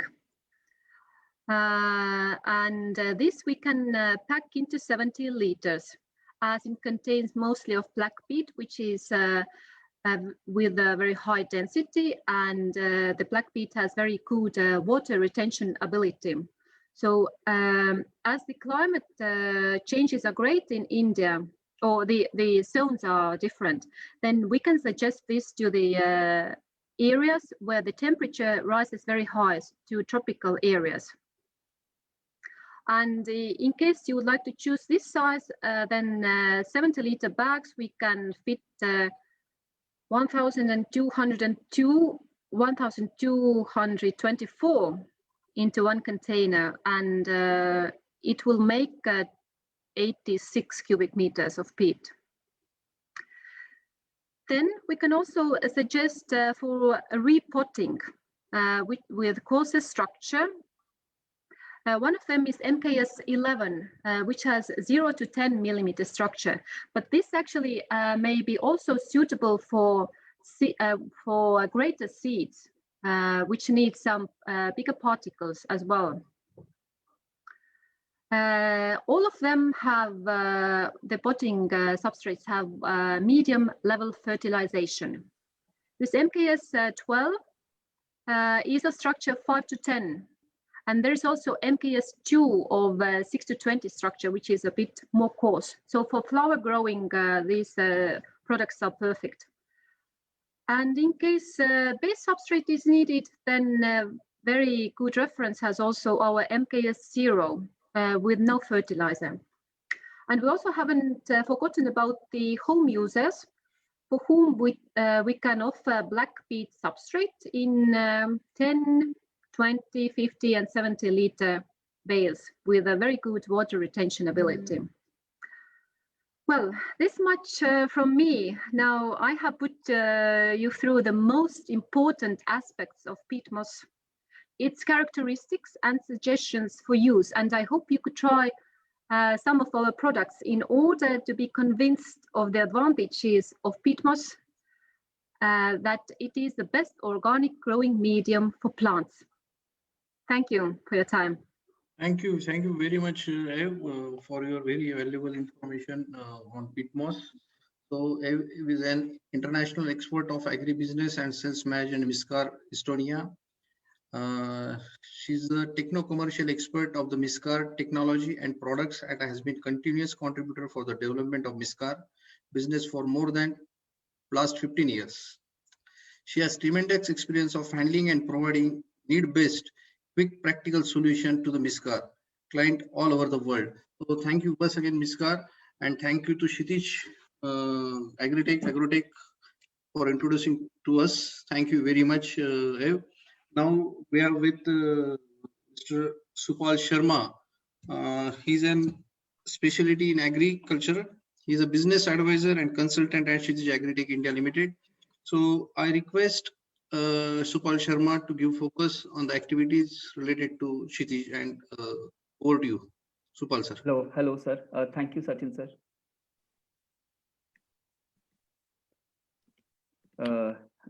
Last slide. Hello everyone. Good afternoon. First of all, I'd like to thank INA for organizing such a wonderful webinar and allowing us to be part of it.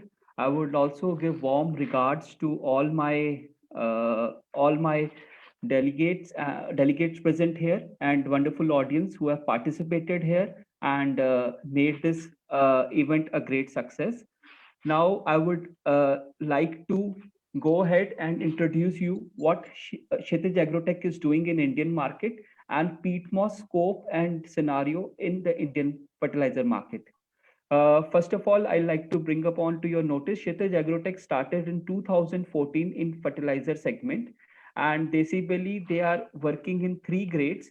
They are into foliar and fertigation grades, where they are packing all the specialty fertilizers and giving it to this range. And they are also into biostimulant, where they are doing with all kind of biostimulant. You talk about seaweed extract, you talk about humic acid, and whatever products are being packed here, they are produced and sourced from best part of the world. At present, Kshitij is importing from various countries like Chile, Jordan, Russia, Belgium, Latvia, China, Taiwan, Indonesia, UAE, Australia, Estonia, Netherlands, and others. And now, next slide, please. Whatever the Kshitij Agrotech is importing, they are putting under their own brand called Yofa. Yofa is a very popular brand pan-India. Wherever Kshitij Agrotech is importing, there is a dedicated sales team which is working all around with the farmers to help them and to grow them. Hence, the brand is very popular. So having done this for the past 6 years, now Kshitij Agrotech looks forward for diversification. So they have joined hands with Mikskaar, Estonia. And in that diversification has happened basically because of 3 reasons. First, Kshitij Agrotech himself wanted to do something other. Second, there is a genuine need of a good peat moss in Indian market. Third, as Leila and Ajay told you, Mikskaar, Estonia is one of the reputed and the best source of peat moss around the world. Now I'll talk about the peat moss scenario in the world as well as in the Indian level. Next slide, please. If you look at the global scenario, in 2019, the global peat moss was evaluated at 4.17 billion US dollars, and it is projected to grow at a CAGR of 14.6% and to reach 13.42 billion US dollars. 14.6% growth itself is a very good growth in Indian agriculture or world agriculture sector. The same growth is anticipated in Indian market also, not only for 5 years, but next 15 to 20 years. And I will now share you the reasons behind this growth. Next slide, please. There are various reasons for this peat moss growth.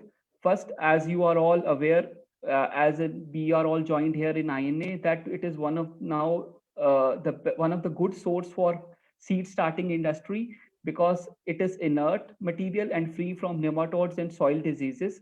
As you can see, like India is a big geographical land, so chances of soil-borne diseasing passing from one nursery or passing from one greenhouse to another is very high. So peat moss is used as an ideal condition, and as these nurseries and as this greenhouses will grow, the peat moss market will automatically grow. Second, peat moss is very good for acid-loving crops.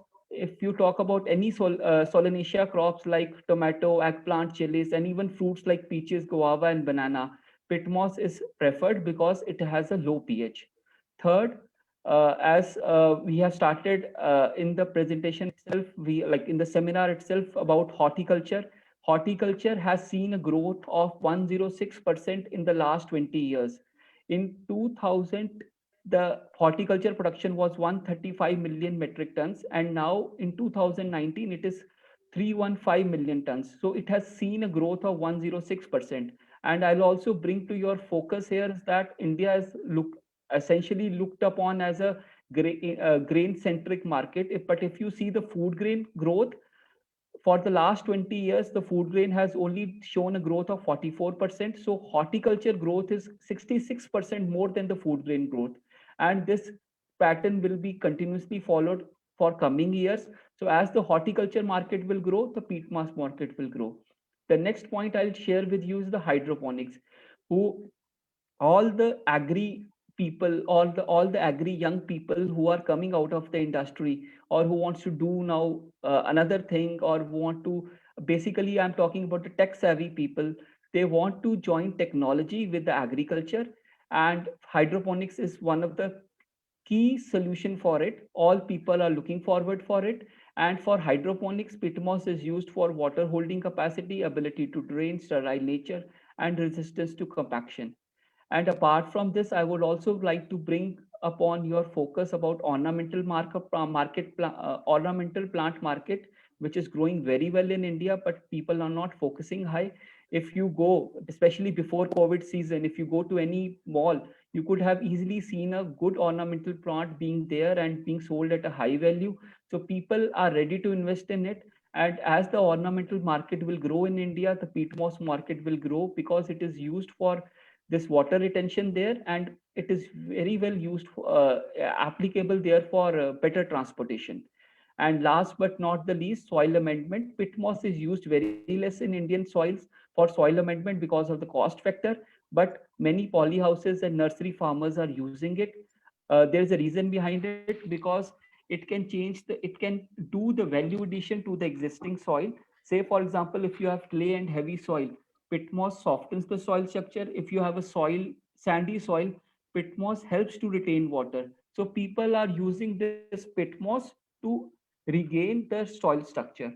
Are now all these factors and growth I have shared, and you have known about the Estonian peat moss also. Now you must be wondering whether it's easy to import or not. I'll share next slide. Next slide. Leila? Yeah. So peat moss import from Estonia is totally hassle-free. We have already done in Kshitij Agrotech. I think there is a disturbance. Hello. Yeah. Hello. Yeah. Peat moss import from Estonia is totally hassle-free. I would like to congratulate Indian government, or especially the Indian Agriculture Ministry, to put this product under HSN code 270-30010. Under this, the basic duty is only 2.5%. This is the least basic duty which can happen in any of the agriculture sector. Apart from this, you have a social welfare surcharge 10%, which is levied on the basic duty, and IGST 5%, which is creditable. So whatever I have shown you that whatever you are looking forward to import from the Estonia, it's totally hassle-free, and Kshitij Agrotech has already done it. So Kshitij Agrotech being in Gujarat, you can always contact them for all these kind of product and technology. Kshitij Agrotech along with Mikskaar will give you a need-based solution for Indian nursery as well as in other agriculture sector. Now I would like to pass on the mic to owner and MD of Kshitij Agrotech, Mr. Kailash Yadav, who has actually sponsored this today event. We are thank you for that, sir. And I would like to pass on.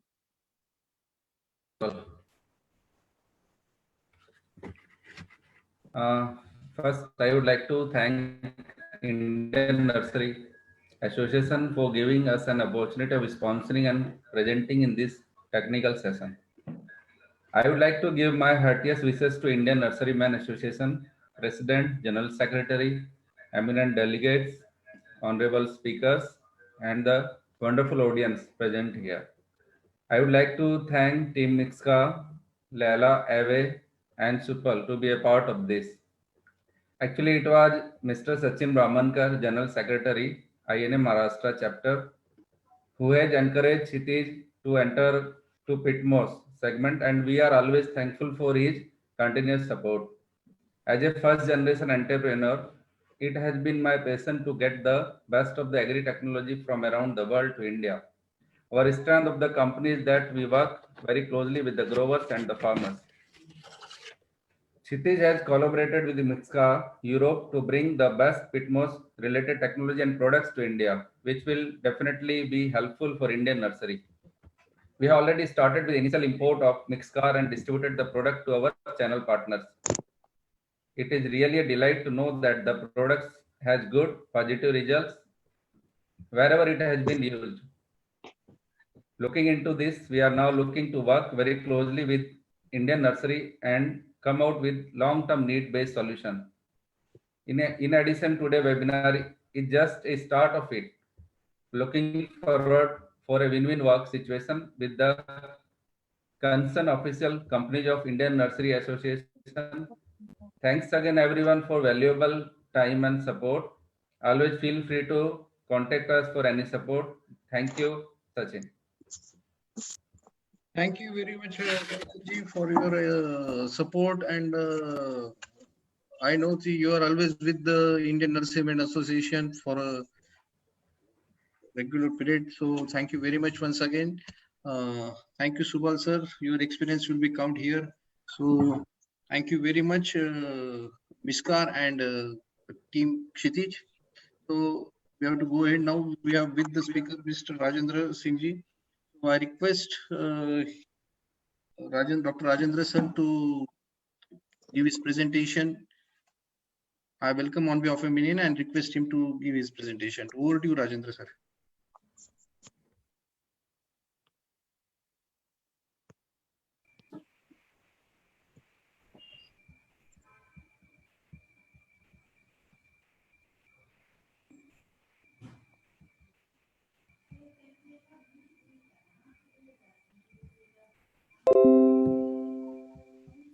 Thank you, Sachin, and thank you, INA, for inviting me for this important topic. So, the topic of discussion will be the very important one. It's a suitable structure for nursery and garden centers in tropical climate, because it's a very important component after the plants that is required for the nurserymen. So I will be speaking mainly on the tropical climate. The major problem that most of nursery growers they face, it's climate related: excessive heat, excessive rain, excessive cold, strong winds, and hail. And then the timing, actually, the flowering either too early or too late. So if growers do not have climate problem, then they will just grow outside and no need of protection. But climate is the biggest challenging factor for everyone of nursery growers. So we need protection against climate, and options are available that all of you know that. We have a shade house, we have a polytunnel, we have a poly house, we have a fan pad, glass house, retractable. It's a new thing that is coming up. So I will go through the some of the basic things that we need for this structure. So shade net house is a very good option. It creates different shades for the plants. So every structure has a advantage and it has a disadvantages also. And shade houses, they are low cost, provide good shade during summer. Best suitable for hot conditions like Jaipur, Udaipur, Aurangabad, Delhi, and Gurgaon, where rainfall is less. But not so good for winter season when more sunlight is required. And there is also a high disease pressure during the rainy season. And structure, they are also susceptible for the wind damage. And then next one is the poly house. They are good for the temperate region, actually. Sorry, polytunnel. So they are also very low cost structure. Crops are warm when outside conditions are cold inside these polytunnels. So best for temperate climate like Srinagar, Manali, Darjeeling, Simla, and the winters of North India. Even I'm saying the Delhi, Gurgaon area also. They are good for the winter purpose, but not good for the summers, because you have a very high disease pressure, temperature high, humidity high. So that cause a lot of fungal related problems. Crops are never exposed to the direct sunlight, and there is a high risk of losing plastic due to the high wind. Then we have another good, that poly house. It's a very good for the mild climate. Mild means that climate like Bangalore, like Pune, like Solan. So this actually the where you have almost same type condition throughout the year. So poly house is also a medium cost structure actually. It's good for balming the plants during winter. Crops are kept warm when outside conditions are cold, but not good for summer and rainy season, because when you have a high heat during summer, then the inside heat also goes very high. And during rainy, the humidity also create a problem. So due to all temperature and humidity, you have again the insect pressure, insect and disease pressure very high. And plant is also softer. So there is also risk of losing the plastic, same as in the polytunnel. So in addition that, you also need some additional cooling equipment like fans, shading system, or misting or fog. So the next one is the fan and pad polyhouse. It's a very good for year-round production in hot climate, basically for the nursery and for the tissue culture plants. It's a good. And in this, you can do the 12 months production year-round, and you can protect your crop from rain, hail, and hot temperature. So, but there is an issue with the not good for the rainy season, because when outside humidity is high, so you can't get rid of the humidity which is present inside. So even areas like Konkan area, the Western Ghat area, where you have a continued 3-4 month rainy season, so that causes very high humidity and temperature also high. So this type of technology doesn't suit for that type of climate. And other thing that you can't build longer than 50 meters, because between the distance between the fan and pad should be 50 meter maximum. So what we have learned from the conventional structure since last 30-40 years that this technology came to India. So stationary poly, shade, and net roofs have many advantages, and disadvantages also, but impossible to prevent all problems. Many causes of reduction in the revenues, many causes of increase in operating cost. Management of business becomes more difficult as business expands. No one production system is optimal 12 months per year. So how to solve all these problems in one structure? So there is option. It's new for India, not as new, because we are already in operation for the last 5-6 years. These are the retractable roofs. So I will share this video that how this retractable roof works.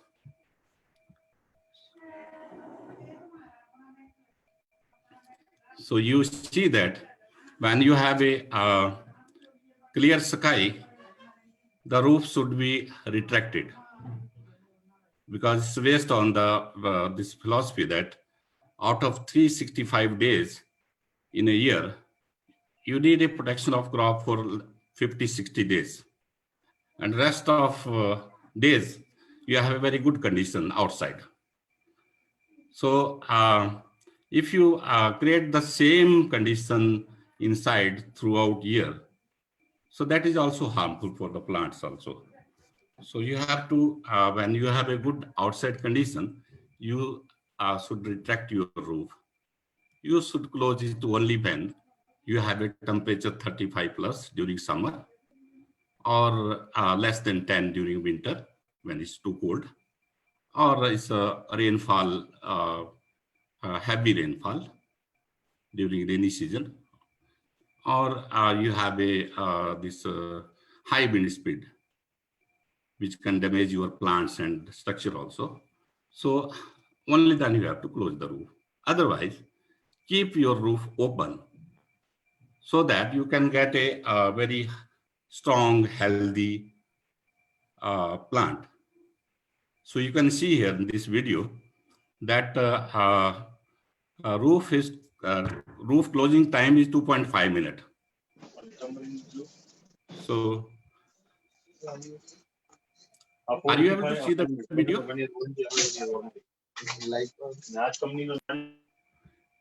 So you can see here, the video is closing. So I will make a little fast forward. Here you can see that during rainy time, that rain is harvested through the gutter. And here you see, when you have this adverse condition outside, your customer feel good inside the structure. He can walk here and there. He can purchase any planting material. He feels safer. Not only the customer, but your staff also, that they feel good. And you can arrange your all the hard goods and soft plants in a proper manner so that they are visible to the actually customer.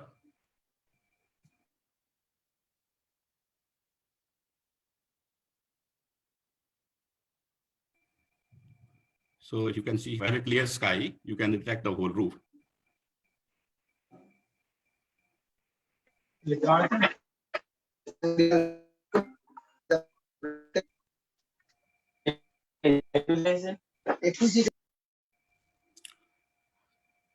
Just a minute. I will share the some of the. Here you can see that how it is inside. So you can create a different growing zone also for just like that Madam Ahluwalia was telling that some plant need more shade, some plant need sun. So you can do like that also. So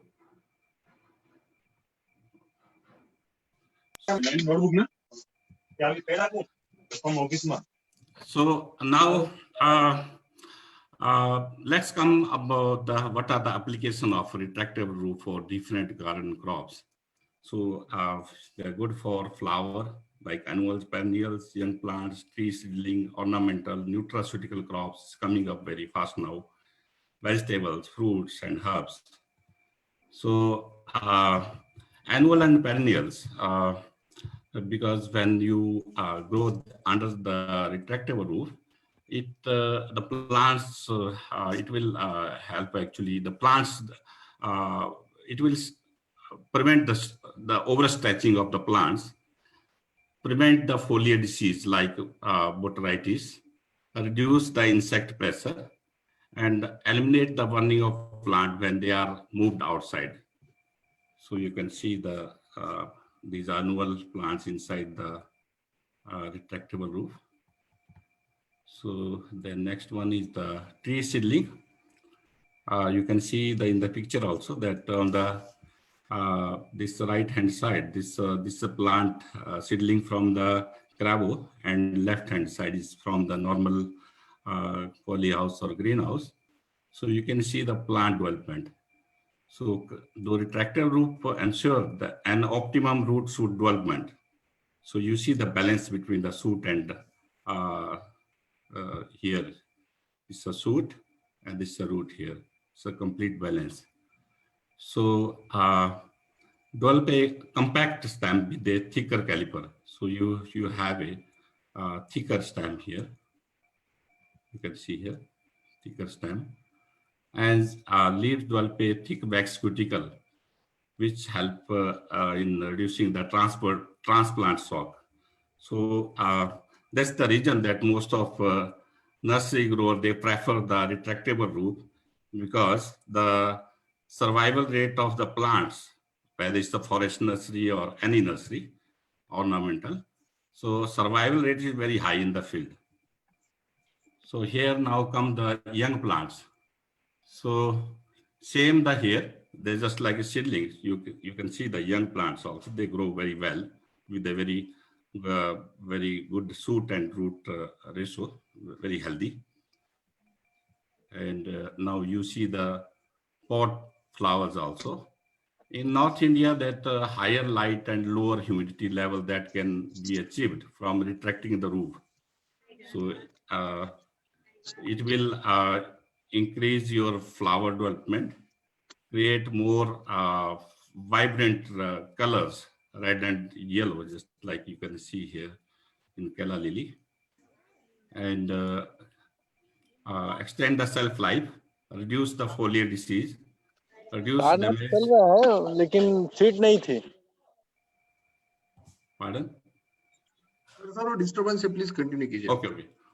So this is a very good ornamental tree. It's very good for Indian market. Actually, those people who are exporting the palm trees or other tropical plants from Andhra and Bangalore and Maharashtra, Pune area to Middle East. So you can protect your these ornamental trees or shrubs like this by putting up this is a flat retractable roof structure with a cooling roof actually. So it provides the maximum shade to your plants. So it also provides your natural outdoor condition. So you can cover any area.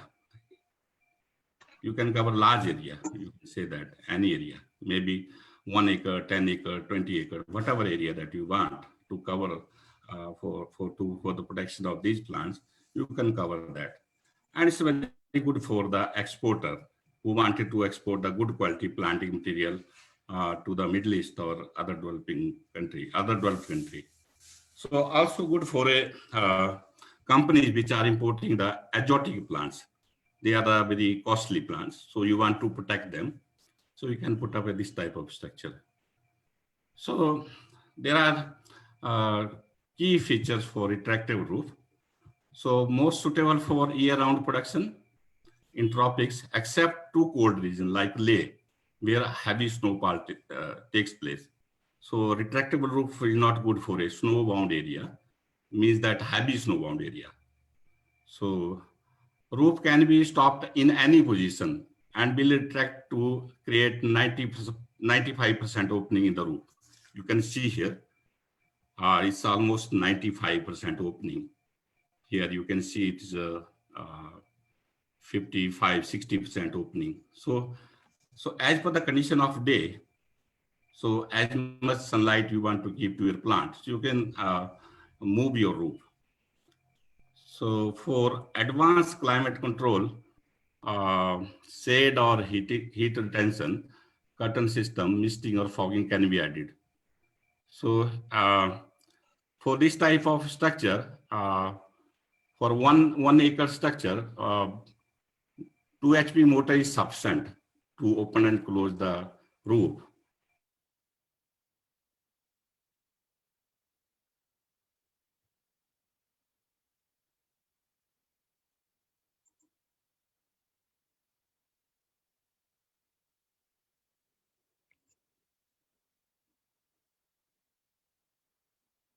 Rajendra Kumar sir. Hello.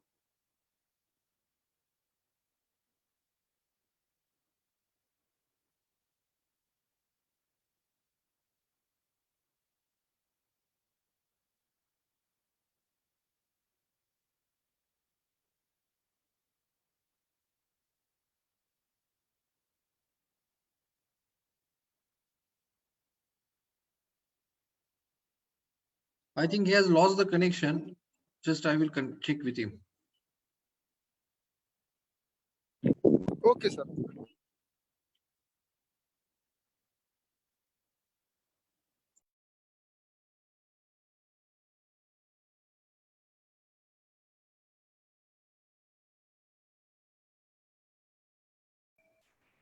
Hello.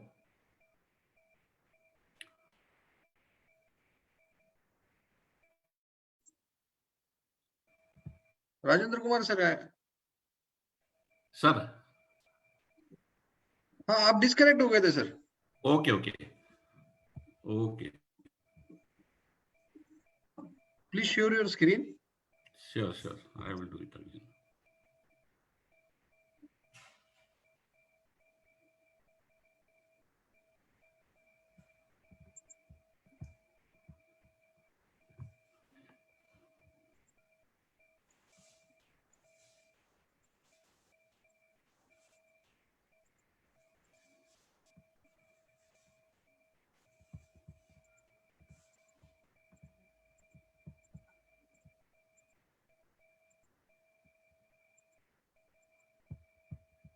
Sir हो रहा है? I'm doing, sir. Okay, sir. Okay, sir.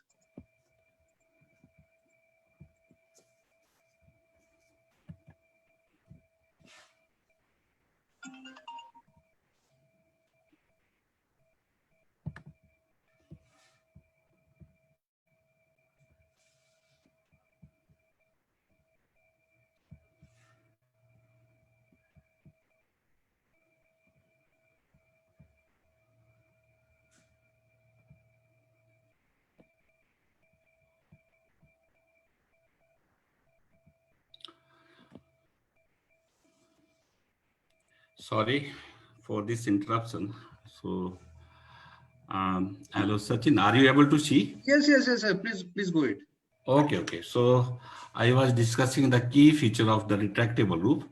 So I have already explained that this type of structure is not good for a very temperate region, just like Leh Ladakh, where heavy snowfall takes place. But it's very good for the tropical, hot and humid climate. And you can control the roof and wall automatically as either it's based on the climate, that's a weather change, day-to-day weather change, or hourly weather change. On the basis that you can control that, or you can do the manually also if there is any breakdown or in the power or something that. So you can do the both manually and on the basis of the automation. So that retractable roof, we have actually two type of roof. One we call that a greenhouse roof, other we call a cooling roof. So if you see my cursor here, that this white one is we call a cooling roof. It works just like a cloud. When cloud passes over your head, you feel a cool. So it gives a cooling environment for the plants. And on this left-hand side, you see that it's a clear roof. We call it a greenhouse roof. So greenhouse means to heat up the environment. So this, because it allows more light inside, and so that generate the heat. So temperature it increase. So it is good for the winter purpose. So if you see here that we have a both roof here, just like in Delhi, that we have a summer too hot, so we did a cooling roof. And when we have a winter, we did a heating roof. So both roof we can put up in the same structure. So here you can see that this is a clear roof. You can see that here the nursery. So here you can here you can see that this white roof. This is called a cooling roof.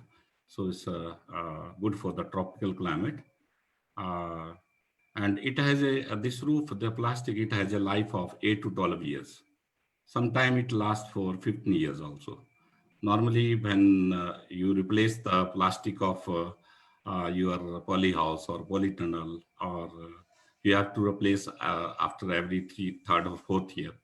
But here, you need not to worry for at least 10 years. After that, you need to make the replacement. So now that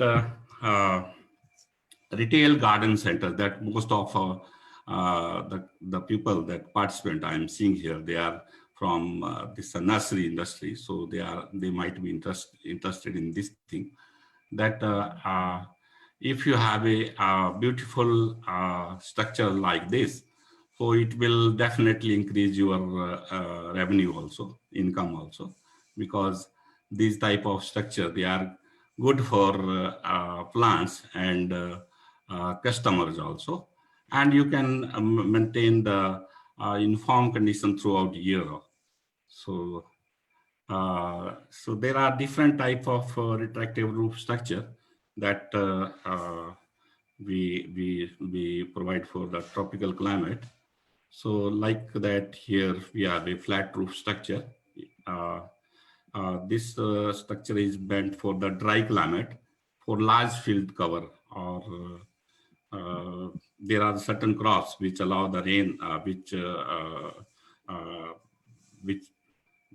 which can tolerate the rain also. So we can put up a flat roof structure for those crops. Just like that, I have already mentioned that this is good for the palm trees or some other tropical trees which are exported to Middle East. So you can put those plants under the flat roof structure.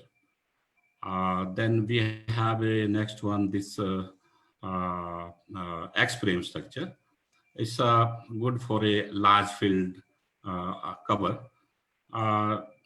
Here we have the gutter in this structure, so it can protect against the rain also. So Rafter House here, it is a wider span house actually.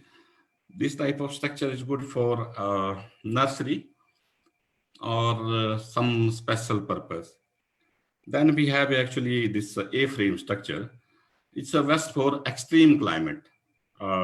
Just like that, we have a coastal area, the Odisha, where you have a cyclone.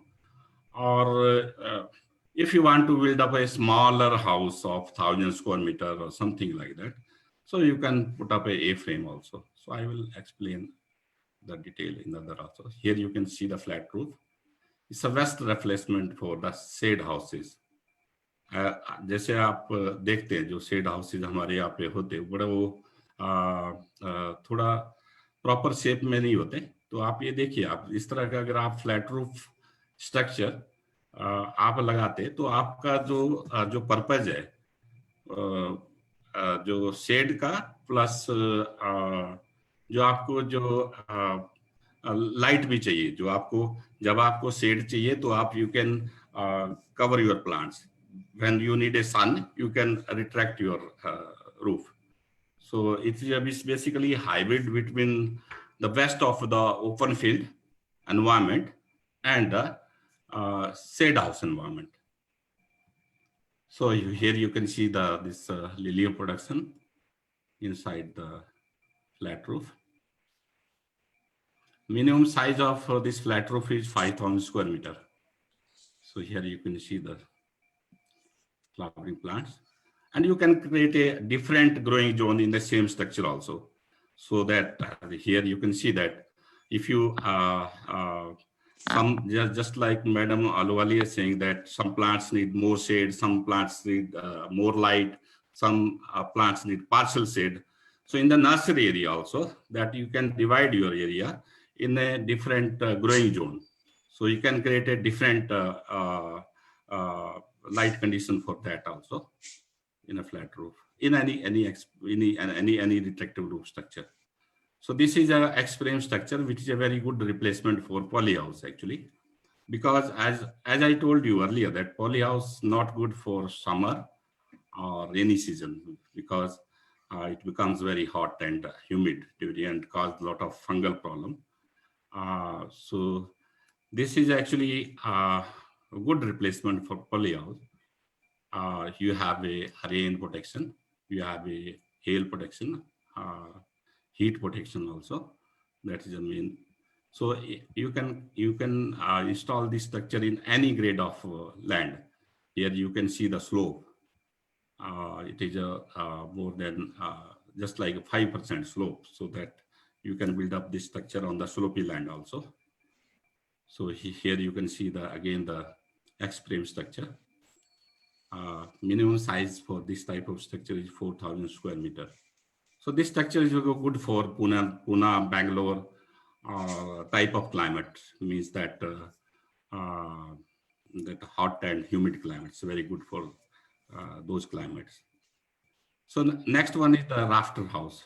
So it's a very good for a nursery purpose. It's a wider span actually. We can have a span of 14 meter or 16 meter between the two posts. So if you want to put up a boom irrigation inside, you can install very well in this type of structure. So it's a very good replacement for fan pad polyhouse, especially for the nursery purpose. And minimum size we provide is 1,000 square meter for this type of structure. And same the Rafter House. Here you can see we have a two type of roof here. One is white on the top, clear on the top and white below.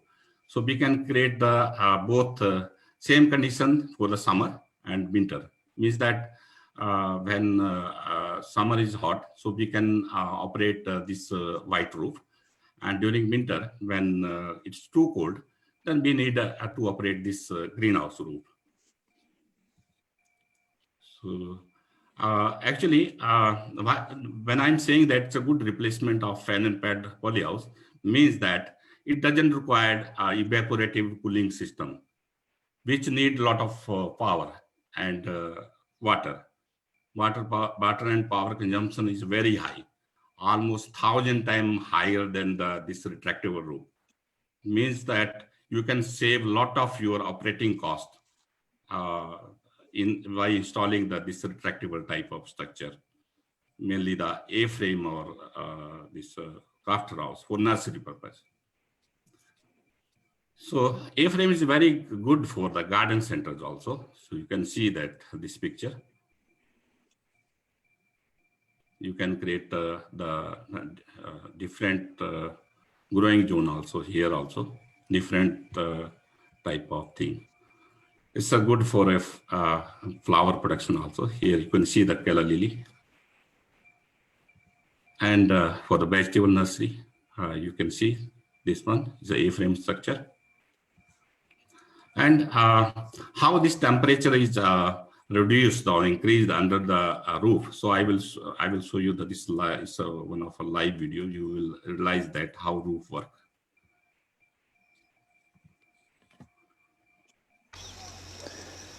It is Saturday, June the 9th, 2012, and it is 12:49 in the afternoon, and we are in the retractable roof greenhouse in Antalya, Turkey. You can see that this house design has a retractable transparent roof covering and a retractable inside shading and heat retention curtain that is white in color in comparison to the clear roof. We're going to check the impact of the different roof coverings and the direct sunlight on soil temperatures. So first of all, we're going to measure the post in the shade because it gives us a good approximation of the air temperature since the post is not in direct sunlight. So the air temperature is 34 to 35 degrees Celsius. Now as we go under the two different roof coverings, we can see here that we are under the transparent roof covering, and the soil temperature at 12:30 in the afternoon is 44 to 46 Celsius. But as we move into the direct sunlight, we can see we're getting up to 63 Celsius, 65, 66 Celsius.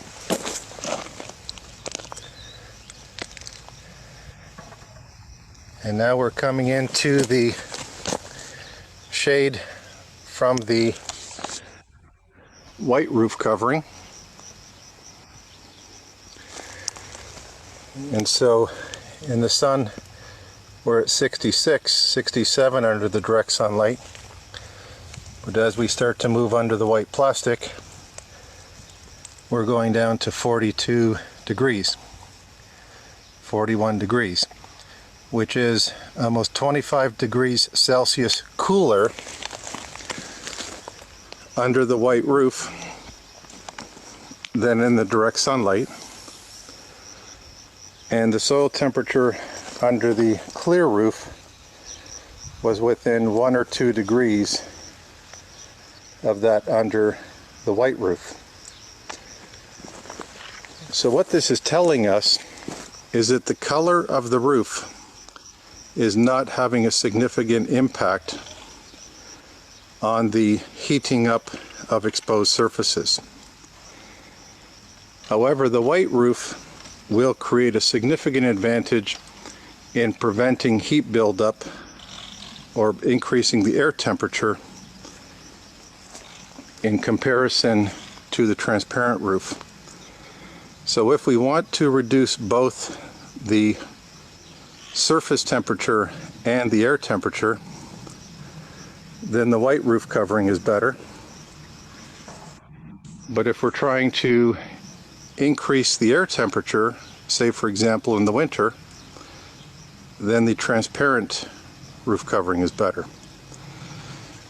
So in the optimal design, you have the white roof for the summer and the clear roof for the winter.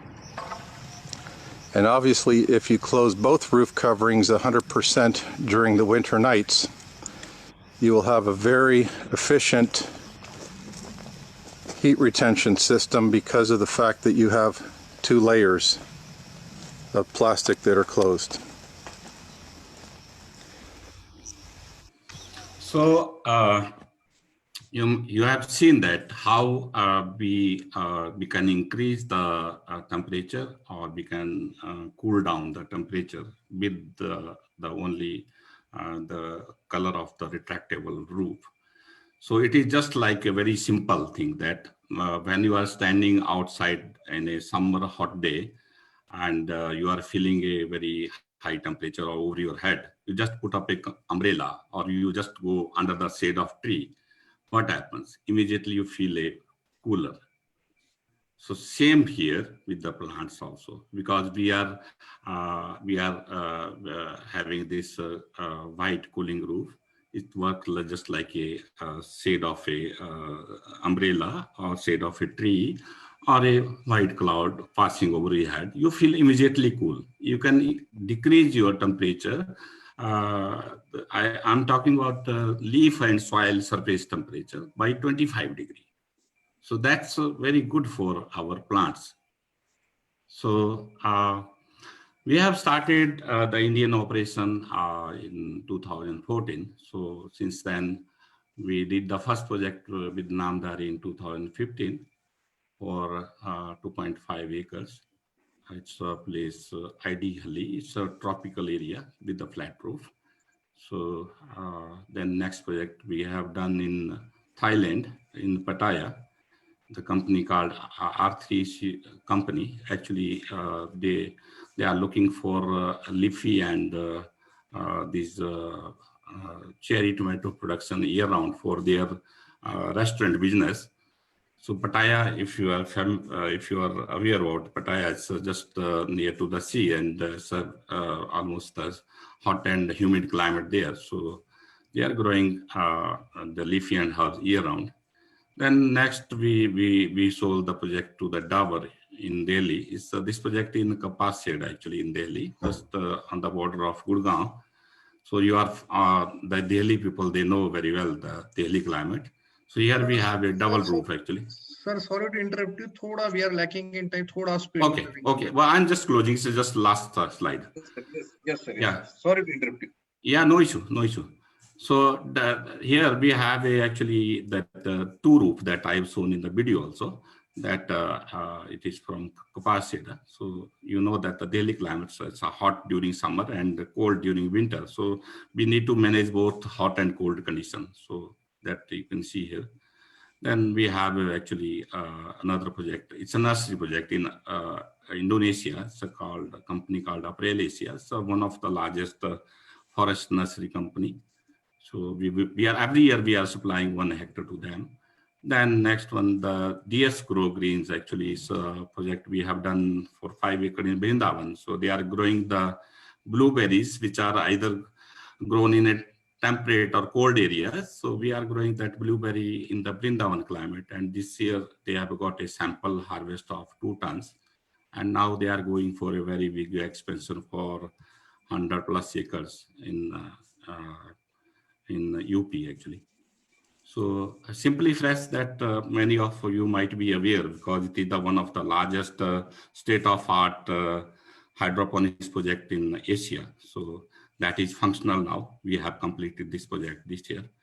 And Triangle Farm is coming up. So it's a 15-acre project. it is also in Telangana. So it will be ready by the January.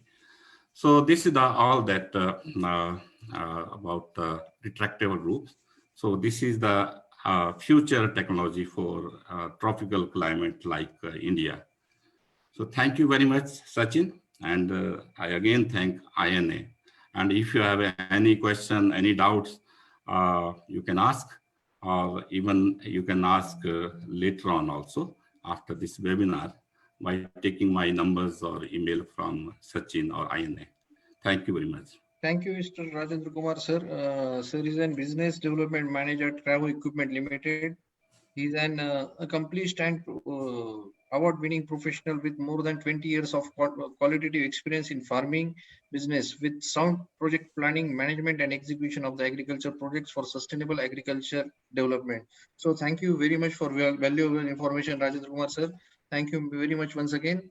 Now we have with our last speaker, Mr.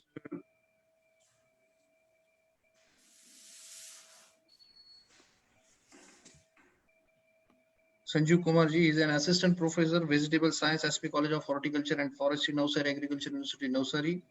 Dr. Sanjeev Kumar is handling one in-house project on research in vegetable crops under the protected cultivation phase 2 and one extremely founded project in worth of rupees 1.7 crore on vegetable grafting to mitigate biotic and abiotic stresses in the vegetable crops. So I welcome Dr. Sanjeev Kumar, sir. And I request him to give his presentation. Over to you, Sanju, sir. Good evening, one and all. Am I audible, sir? Yeah, you're audible. Just do the full screen. Okay. Okay. Sir, so just you are lacking. We are lacking in time, so you have to finish as early as possible. Okay. So I will. So at this point of time, I would like to extend my heartfelt thanks to Indian Nursery Association for giving me the opportunity to share my experiences on technological intervention for production of stress resilient planting material in vegetable crops through grafting. So as we know that India is second largest producer of vegetable, but still we are not getting the recommended daily allowance. So this is actually a big question mark. And secondly, if we look to the productivity of India, we are at 10th place and we are far behind the productivity level of world best farms. And we are having a dilemma of allotting a finite land, and we have to take into consideration different components like greenhouse gas emissions, soil degradation, and the protection of already dwindling water supplies and the biodiversity. And as per the estimate, it has been found that if we continue with present agricultural practices, we would find a depression of more than 25% in agricultural crops productivity by 2050.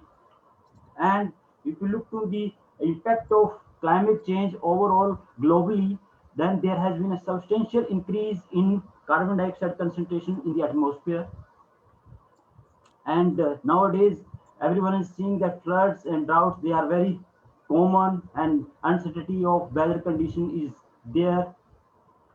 Then population pressure is so much that we will be requiring 10 raised to power 9 hectares of more land for feeding population.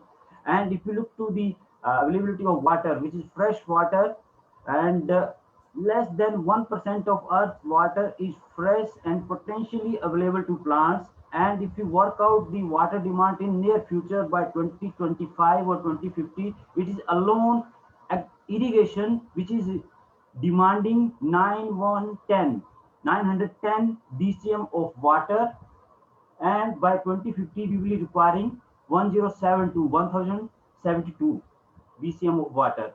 And so going through these all the components, so our agriculture is undergoing through various biotic and abiotic stresses. I will not go into the definition of stress, but you know, there are different types of vitic or avitic stresses, both extremes of light, temperature, water, and of course chemicals. And overall scenario of avitic stresses, so 9% of land is under drought, 20% high temperature, 10% under salinity. And if you look to the scenario of different states, Gujarat alone accounts for 33.1% of country's salt affected soils. And as far as the biotic stresses are concerned, 30% losses are caused by different biotic stresses, and out of that 30%, it is very noteworthy that out of 30%, 68% reduction is caused by soil-borne pathogens. So grafting is now proposed as a surgical approach over breeding, as we know that in breeding, compatibility of different plants or the genotypes is must for gene transfer, and sometimes incompatible nature of those potential resistant resources may hinder the process of breeding process. Or sometimes though we have new approaches through which we can tackle those problems, but that could be more costlier. So grafting has emerged as one of the potential technology or the technological intervention which can address these kind of problems, particularly the soil-borne pathogens. And overall, it can be viewed as a climate resilient technology which has the potential to impart salinity tolerance, drought tolerance, flood tolerance, thermal stress tolerance, heavy metal tolerance, disease tolerance. So many components are there in vegetable grafting. So I will not go into the landmarks of the grafting which has been made by earlier workers, but if we look to the global scenario now, because of different biotic or avitic stresses, the countries, they are taking steps for using grafts in vulnerable soils. Say for example, Israel, in Israel, 70% of watermelon which is grown in the field is only from the graft plant. So coming to the what is grafting, so I would not go into the definition of the grafting, but there are, say, different approaches and important stages, and physiology of the graft union is very important. And the stage 3, which is very important for bridge formation, as well as stage 4 and 5 for new comers or new learners. And there are different potential of grafting which we have discussed in previous slides also. This is just the repetition. But if we look to the crop-wise objective of grafting, for example, in bitter gourd, tolerance to Fusarium wilt, then in muskmelon, tolerance to Fusarium wilt again, then Phytophthora disease, in tomato, tolerance to corky root, then most importantly, the resistance to nematodes. So these are some more added advantages of vegetable grafting.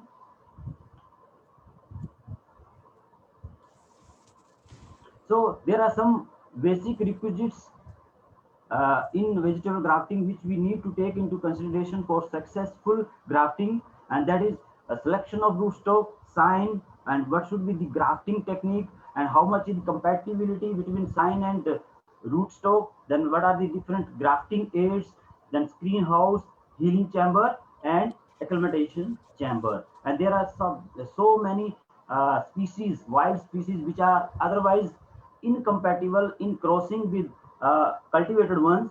Those can be used as potential rootstock. Say for example, in tomato, Solanum pennelli, Solanum cheesemani; in brinjal, Solanum tormum is one of the potential rootstock used worldwide in solanaceous vegetables. So these are some of the classical examples of different wild species which can be used as potential rootstock in different vegetable crops. And these are the some of the commercial rootstock in tomato, like Maxi Fort, Beauty Fort, and in case of cucurbits like Cintero, then fig leaf gourd, bottle gourd. With all these species, they can be used in one or another biotic factor resilience.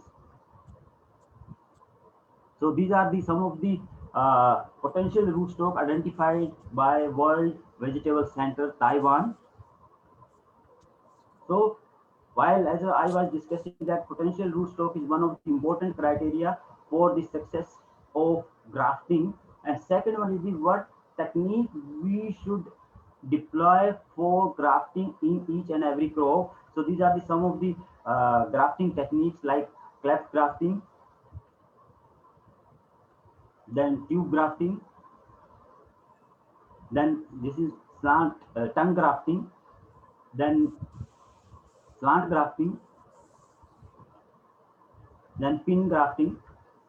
And it is not only say limited to the manual grafting, as we know that the workability and the manual grafting may have some limitation. We can produce only few number of grafts per hour. So nowadays grafting robot or grafting machines are available which can speed up the process of making grafts and can be commercialized. And even the grafting offers a lot of opportunity, and grafts even can be prepared at micro level. And these are the some of the grafting aids which are necessary for completing the grafting process. And these are the some of the important component like thinning house, healing chamber, acclimatization chamber, which are important for making the graft union success. So I would now switch over directly to how the grafting is actually imparting tolerance or the resistance to different biotic and abiotic stresses. So if we look to the one of the important stress, abiotic stress salinity, so grafted plants actually they are strengthening the system, plant system by increasing the activity of antibiotic, antioxidant enzyme system like CAT, POD, SOD, APX, and it is how it is actually making a plant tolerant against salinity. And you can see in this picture also that if grafting is perfectly compatible, then you will find that there is a signal passed on to the sign from rootstock, which is potential one, then there is ROS production, then antioxidant system get activated, and you can see the root growth accordingly. And another important stress where you will find that physiological response of plant, and when we are talking of drought, so we must select a rootstock having large and deep rooted system, and actually it is how it is behaving and how the physiology of the plant is changing. It improves the leaf water potential, promotes stomatal conductance to CO2, increase overall photosynthesis. And similarly, if we look to the another important stress, which is flooding. Nowadays, what is happening that we are getting uncertain rains, as we observed in Chennai also previously. So the crop which is standing in the field may be exposed to such kind of uncertain things. So the grafts can impart these kind of resistance by passing on the signals in the xylem sap, and ethylene biosynthesis takes place. And another one is the thermal stress, where you will find that acid growth theory that actually support the plant to have tolerance against suboptimal temperatures. And similar way, there are different types of say important component can be added to the grafting. So nowadays in Punjab, you might have observed and might have seen in news that heavy metal problems is coming up and may cause a lot of problem to human beings, right from the lung cancer and hypopigmentation, hyperkeratosis cancer, So grafts, potential graft has been identified which actually can provide plant tolerance against these kind of say heavy metals. And as far as the soil borne pathogens are concerned, and the inherent resistance of a rootstock is the first line of defense, and secondly the shift of rhizosphere microbial diversity as a result of grafting is one of the another defense system which is imparted by grafting. Then vigorous rootstock of grafted vegetable, and grafting induces systemic defense as a result of these parameters. So as Sachin sir said that we have bagged one project under RKVY worth rupees 1.7 crore. So we have taken some initiative as Navsari falls under heavy rainfall zone, and it was actually becoming difficult to cultivate brinjal and tomato during heavy rains. So actually we made a hypothesis and we started working on it, and we selected one of the potential rootstock Solanum torum as a rootstock, and it is having a big and cleft grafting on our agronomic or the horticulture variety. And though we don't have that point of time the mist chamber, but the technology which has been standardized by World Vegetable Center, we replicated that one and got success of grafts even up to 60 to 70%. And within 15 to 20 days,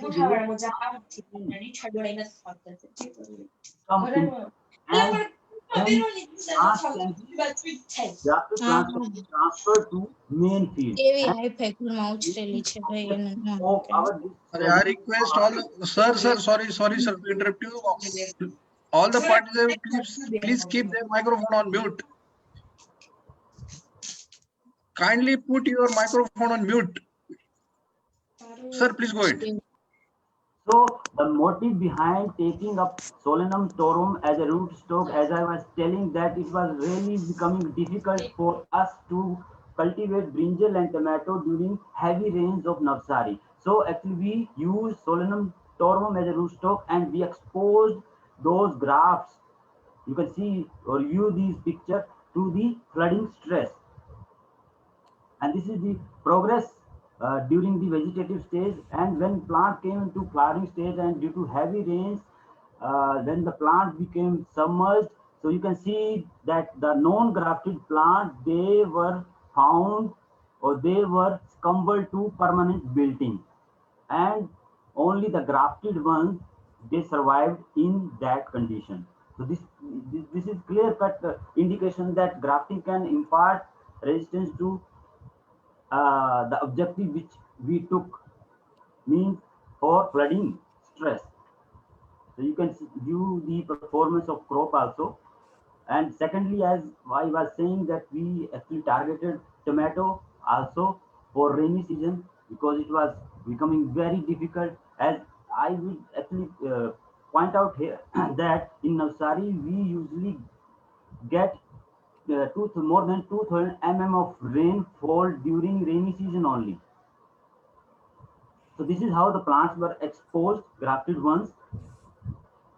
And as I was talking that Solanum torum is a potential rootstock, but it has a limitation because when we propagate it through seeds, because seed has very minute endosperm, and it does not support or it provides, or it has very little food reserve for embryo, and it is only the fresh seed which actually germinate, though they take a lot of time.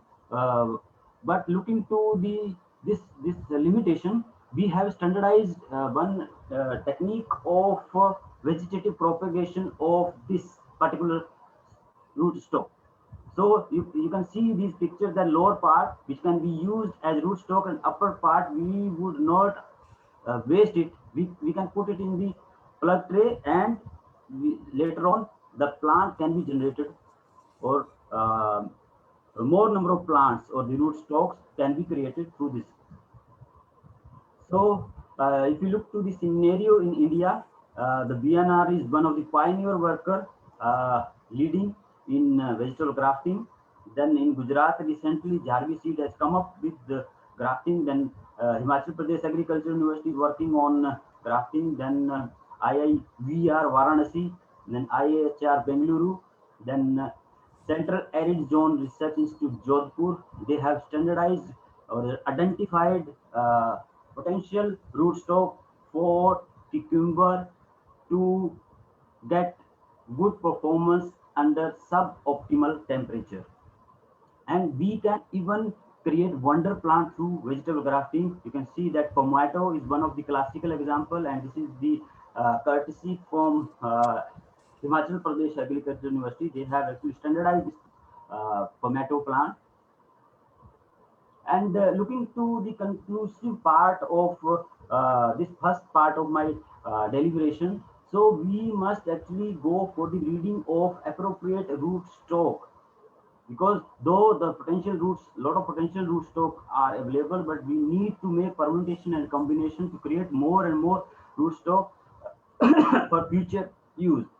And another important say second point which I would like to highlight here, that in greenhouse cultivation, where Parthenocarpic cucumber are the most appropriate varieties, but we know that they are very costly.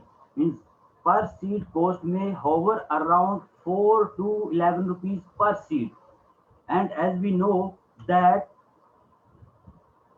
pruning of side shoots is important horticultural practice to train plant vertically in greenhouse. So you can see here in the below picture, so it was actually going waste otherwise, though we can make manure out of that, but can we use those side shoots which are cut for training plants vertically? So we tried for 3 years and we got success, and we can multiply true to type plant from that.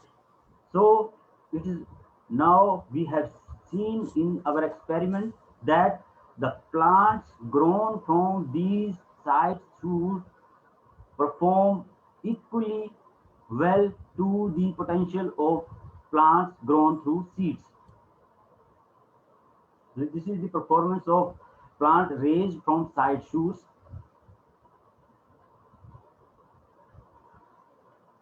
And we have seen very good result with respect to fruit yield also. It is at par with the yield of crop grown from seeds. And additionally, means the crop which is raised from seed, and simultaneously we are going to create more number of plants through side shoot cutting. We can even get additional income also. And this is again this kind of study was repeated in tomato also, which is supposed to be trained in single stem. So side shoot cutting, these side shoots can be used for multiplication of true type plants in tomato also. Though in India, you know that we have a lot of hybrid varieties. It is not only limited, the scope of this technology is not limited to the greenhouse technology, but we have a lot of hybrids for public and private sector. Those can also be multiplied through this technique. So this is the performance of tomato raised from side shoot cutting. And as we are the academic institute, so we used to impart experiential learning program to the students, and they also prepared such type of plants through side shoot cutting. And this is with respect to tomato raised by students in tomato from side shoots. So I would like to highlight here that as I was saying that we can multiply variety from side shoots. So it is very important to mention here that under protection of plant variety and farmers' right. Farmers can, or it has been given a privilege to use, sow, resow, exchange seeds as well as vegetative propagules of any variety. So that's all from my side. Thank you very much, sir, for giving me the opportunity to share my experience with respect to vegetable grafting and the vegetative propagation of greenhouse cucumber and tomato. Though it was, sir was saying that we were lacking, we are falling short of time. So I tried to make it short. So thank you very much, sir. Thank you very much, sir. You are very nicely focused on the grafting techniques and very useful for all of us. So thank you very much once again. I think our speakers have already answered few questions in the chats. There is only one question I'm going to take now. The idea about the costing of retractable roof for greenhouse. So Rajendra Kumar sir, can you focus on this? Rajendra Kumar sir, can you hear me? Rajendra Kumar sir.